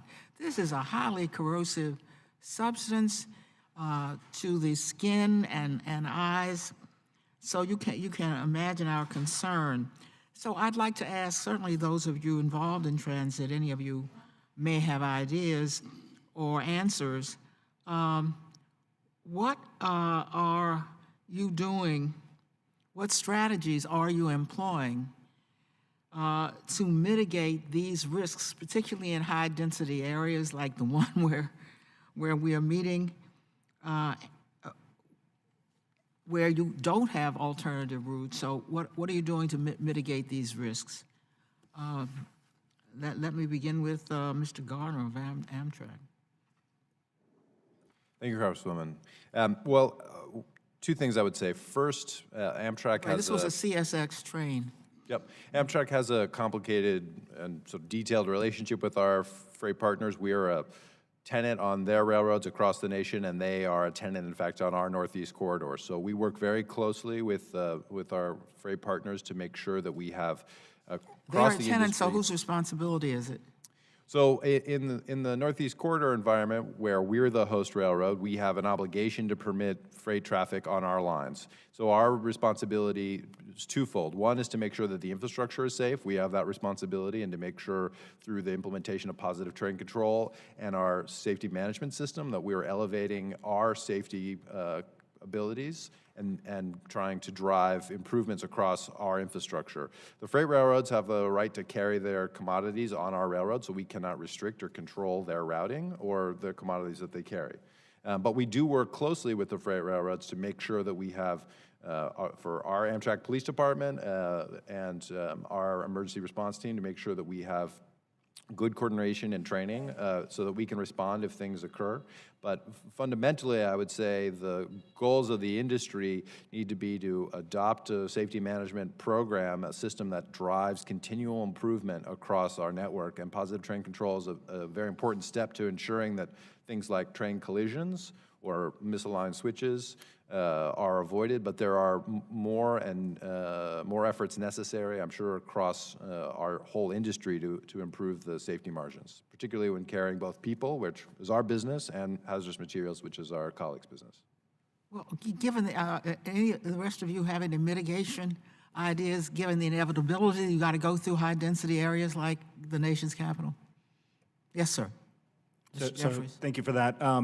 So currently under agreement, I think you referenced hazmat does not move through freight through the capital of DC. Certainly that doesn't mean it doesn't move through other urban corridors. So when it does, it's, I think a three-pronged approach. It's prevention through, track maintenance, making sure the track's in good shape, making sure your operating practices are safe, implementation of positive train control. Most hazmat has to move over a PTC route. So that will be in place. It's mitigation. It's having up-to-date safe tank cars. In the 2015 FAST Act, and also working with DOT several years ago, we upgraded all of the tank car standards for moving petroleum products and related. And then it's response. That's for new tank cars? Yes, phasing out older tank cars and putting new requirements in place. And then it's response. It's working with first responders. It's training first responders, so if something happens, they know how to respond. And one thing we're really proud of is an app we've developed that we're deploying to first responders, where if there is an incident, they on the app, they enter the rail car, it says what's in the car, and it says how to respond, and it says who to contact. So it's a three-pronged approach for us. Thank you very much, and thank you, Mr. Chairman. Hey, Chair, and I'll recognize Mr. Lowenthal for 5 minutes. Thank you, Mr. Chair. My first question, I have a couple of questions. My first question is to Mr. Jeffries, and it's kind of the most recent of the impacts. And the reason I raise this question is we all know the COVID-19 outbreak has disrupted the entire global economy, especially the supply chains that consumers and manufacturers have come to rely on. In our Southern California ports, and I represent the Port of Long Beach, we've observed container volume decreases of 25% in February. 40 sailings to the Port of Los Angeles have been canceled. So my question is, how is this, have you seen this impacting the rail? And especially, what impact has it had on your stakeholders? Have there been decreases in rail? Have their employees been affected at all by the COVID-19? And I would love to know. Thank you for that. It's a very relevant question. So I'd put it two answers there. One, you hit on the port volumes that are seeing real decreases, and I think that the head of the Port Association said nationwide potentially a 20% reduction for Q1, certainly more pronounced on the West Coast ports. So that certainly translates in a downtick in container traffic moving on the rails.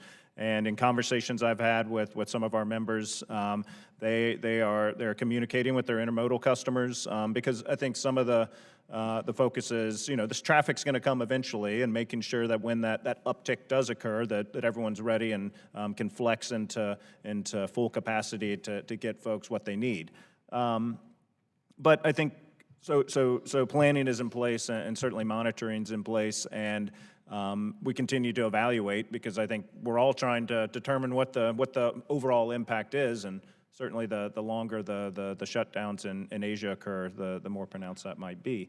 But there's also the internal, inward-looking preparation as well for the railroads. So, and having had conversations with our members, they're going through a lot of scenario planning on different potential outcomes that could result from the virus. But a lot of it is what you're seeing, in other companies and other industries is one, travel advisories, it's hygiene advisories, things as simple as that, but also looking at where our assets are and being prepared to adjust those as needed. Now, when you get out into the field, railroading is a fairly decentralized industry, so you don't have folks working in big crowds, so to speak. So certainly, that could impact the size of the impact if we get down that road. But I know our folks have pandemic task forces. They all have emergency response plans based on any sort of incident, whether it's a natural disaster,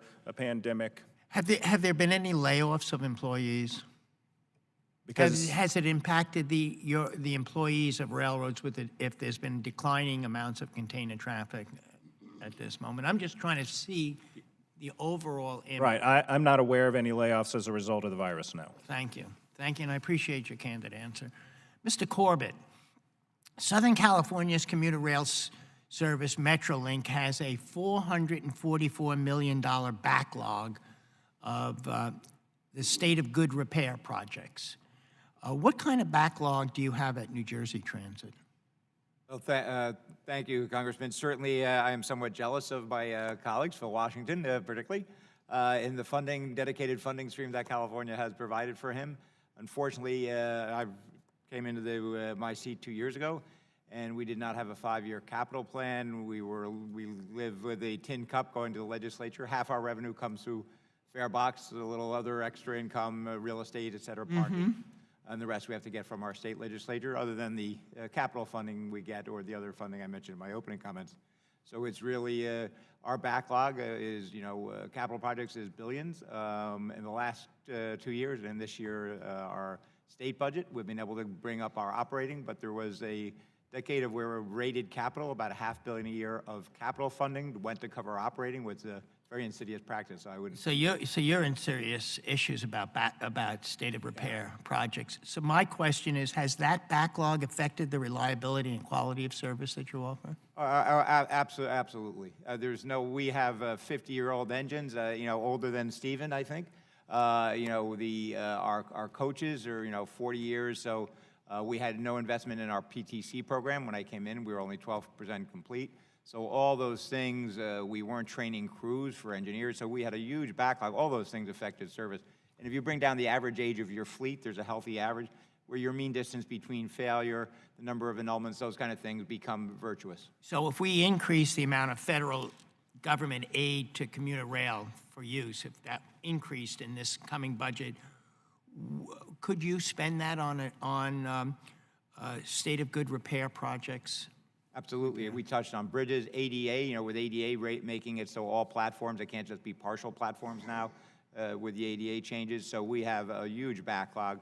And I would say it's also tough because there's more competition now, even with the increase in funding, with the national population shift from more rural to more centralized around urban areas. There is more of us competing for, even if it's slight increases in dollars, there's more of us competing for the same pot. So it's Thank you for that. And Mr. Chair, I yield back. Thank you. I will recognize Mr. Desaulnier for 5 minutes.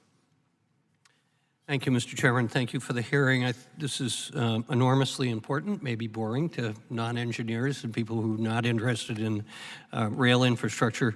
My question, and Alan, Mr. Lowenthal and I have similar pressures in our district. Mr. Lowenthal with the Port of Long Beach and LA and the Alameda Corridor, which is such a successful project on multiple levels, and our increasing demand for ex-urban trips. And so this is first to Mr. Jeffries and Mr. Corbett. We have all this pressure in the urbanized areas, as you were saying. For us, it's a goods movement out of the Port of Oakland through the Altamont Pass in particular, and then the exports, hopefully that will start to continue again. And there are capital improvements there that are very old.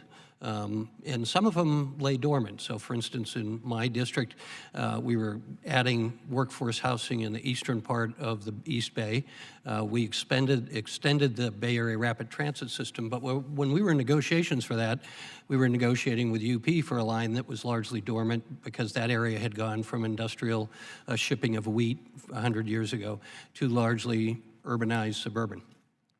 As soon as we got the funding source, the negotiations got very difficult. We had to switch the capital infrastructure to the middle of a 4-lane freeway that became a 10-lane freeway. But that added a lot of expenses, and that spur is still empty. Now, I understand I have another issue with Burlington Southern and an old line that used to go into the Port of Richmond, but doesn't anymore through this section, this spur, because it's open space now and it's not going to be industrialized. So my question is, how do we work better, knowing that we value both, that there's fixed opportunities in terms of right-of-way and increasing capacity? And I appreciate the comments by Amtrak about the operational coordination, but more about expanding capacity, and that can be in the existing corridors as well as we use technology to move more freight and more passenger rail. I have, in the San Francisco Bay Area, we have 4 of the 10 largest commutes in the country, and that's all people that we want to get out of their single passenger cars and into passenger rail, but we also want to move products. So, Ms. Jeffries, could you talk about opportunities where the federal government could help facilitate what shouldn't really be a conflict in my view, but I understand why private sector wants to hold on and get the best return for their investment on capital resources? Thank you, Congressman. So, I think the first thing that, we all recognize, capacity is finite, especially in those urban areas. So I think, the freight railroad, is going to be very deliberate as it evaluates potentially giving up some of that capacity or turning over that capacity to increase passenger throughput, because once, you just can't, it's kind of like highways in the Northeast. You can't, or in LA, you can't just add more lanes. So, so I think, that's certainly part of it, and these are very long-range decisions. And like you said, hopefully we'll be moving a whole lot of product back out of those ports soon. But certainly the federal government can play a role when there is capacity expansion necessary for the public partner by providing that funding source. Because, again, with the host railroad is really going to be, so safety is going to be first. But number 2 is going to be making sure they can serve their customers. And you don't want to, end up in a situation where you've turned over part of that capacity and you're unable to meet your customer demands, present day or forecasted. So examining what additional capacity is necessary and then finding that funding source, I think, is a huge step forward. And then none of these are easy processes. We had there's a great story that came out of Virginia here, but it was over several years with the VRE and Amtrak and CSX and adding to the right-of-way and building out some long-term capacity that's going to benefit everybody. But I think just the recognition that, are there best practices that can be taken? 100%. Money needs to be there for that capacity. And then all sides need to agree about kind of what the outcomes are and what the measure, the service level metrics are. I'd love to have a further conversation. I'm sure the committee staff has had these conversations, but wherever we could at least provide best practices rather than let it go, because there is an urgency both for you to move freight, but for us to move passengers. And maybe, Mr. Corbett, you could just, if you have similar experiences in New Jersey, I'm unaware.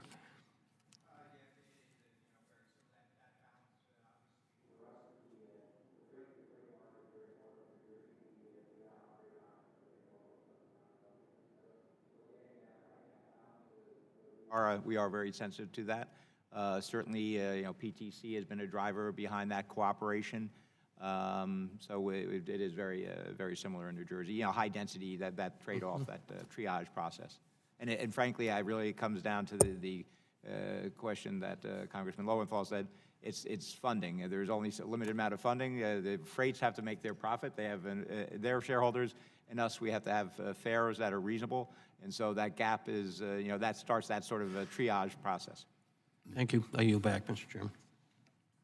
Chair, I recognize Mr. Garcia for 5 minutes. Thank you, Mr. Chairman and Ranking Member Crawford, and thank you to all the witnesses. I'm glad to be joined by 3 witnesses from Illinois today at our hearing. Thank you, Dr. Berry, Mr. Shanahan, and Mr. Artle for your testimonies. As I've said before, Chicago is America's transportation hub with over 7,400 miles of railroad tracks and thousands of rail crossings. We're quite familiar with rail and all the benefits and challenges that comes with it. Mr. Gardner, I'd like to start with you on Amtrak accessibility. In December 2019, Amtrak charged 2 of my fellow Chicagoans $25,000 each to remove seats to accommodate their wheelchairs. This was discriminatory and unacceptable, as conveyed by a letter from our Illinois delegation. And briefly, the following questions. Can you tell me the status of your seat removal policy? Additionally, have you accounted for these accessibility needs in the new car procurements that are planned for the future? Thank you, Congressman. So to describe that incident a little further, we did in fact have some miscommunication between this organization and our Amtrak staff.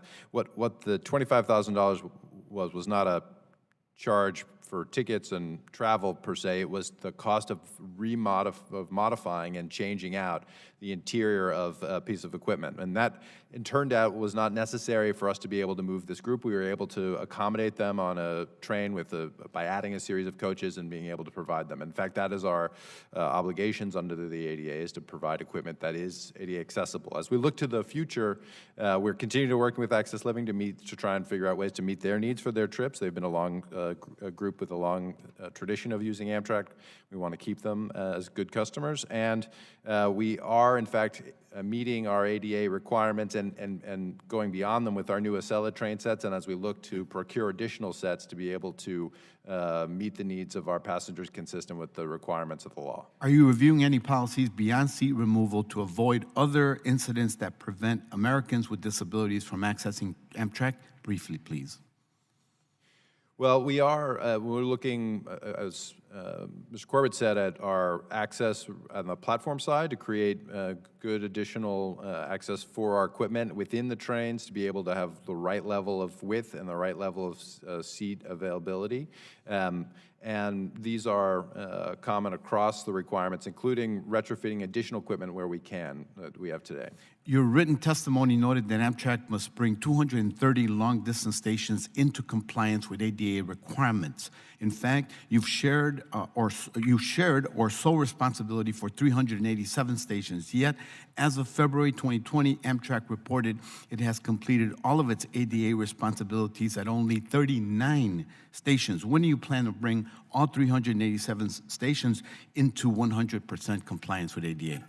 So I think our current plan has that being accomplished in 2024. We are, in fact, spending record amounts in achieving our program. We have a program that's developed with the Federal Railroad Administration and required. But it's important to note, Congressman, most of those, or many of those stations, while we have responsibility, we may not have ownership, and we may not have the rights to actually execute the work. So part of what we will be looking for help from Congress is how do we advance projects at facilities we don't own but have responsibility for. Are you investing any revenue, including federal appropriations, in getting stations to meet ADA requirements? Absolutely. We're given $50 million every year through appropriations, and we're spending more than that in the fiscal year. Okay, thank you. Mr. Ardo, you spoke to safety concerns related to block crossings at grade crossings. I, too, am concerned with the safety and also the resulting air quality issues that can arise from idling trucks. I thank Chairman Lipinski for raising this issue earlier.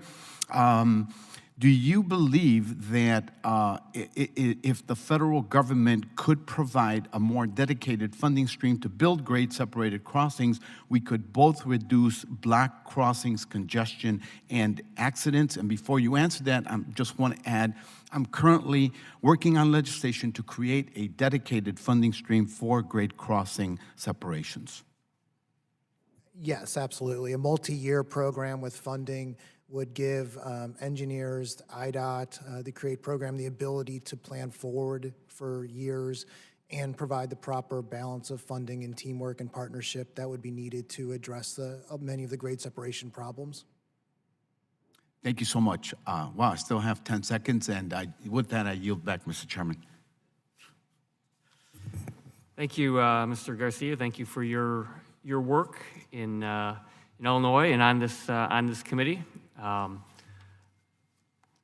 We want to thank all of our witnesses. We have now run through all the questions, and your testimony today has been very helpful as we head into our last hearing before we will be finishing up the final draft of the Surface Transportation Reauthorization. And your comments today will be very helpful as we write the bill and figure out how best to ease congestion for both freight and passenger rail. This is something that is very important, especially as we're talking about climate change and greening our transportation sector. Rail is a big part of doing that, both passenger and freight rail. I want to ask unanimous consent that the record of today's hearing remain open until such time as the witnesses have provided answers to any questions that may be submitted to them in writing. And unanimous consent that the record remain open for 15 days for any additional comments and information submitted by members or witnesses to be included in the record of today's hearing. Without objection, so ordered, and the subcommittee now stands adjourned.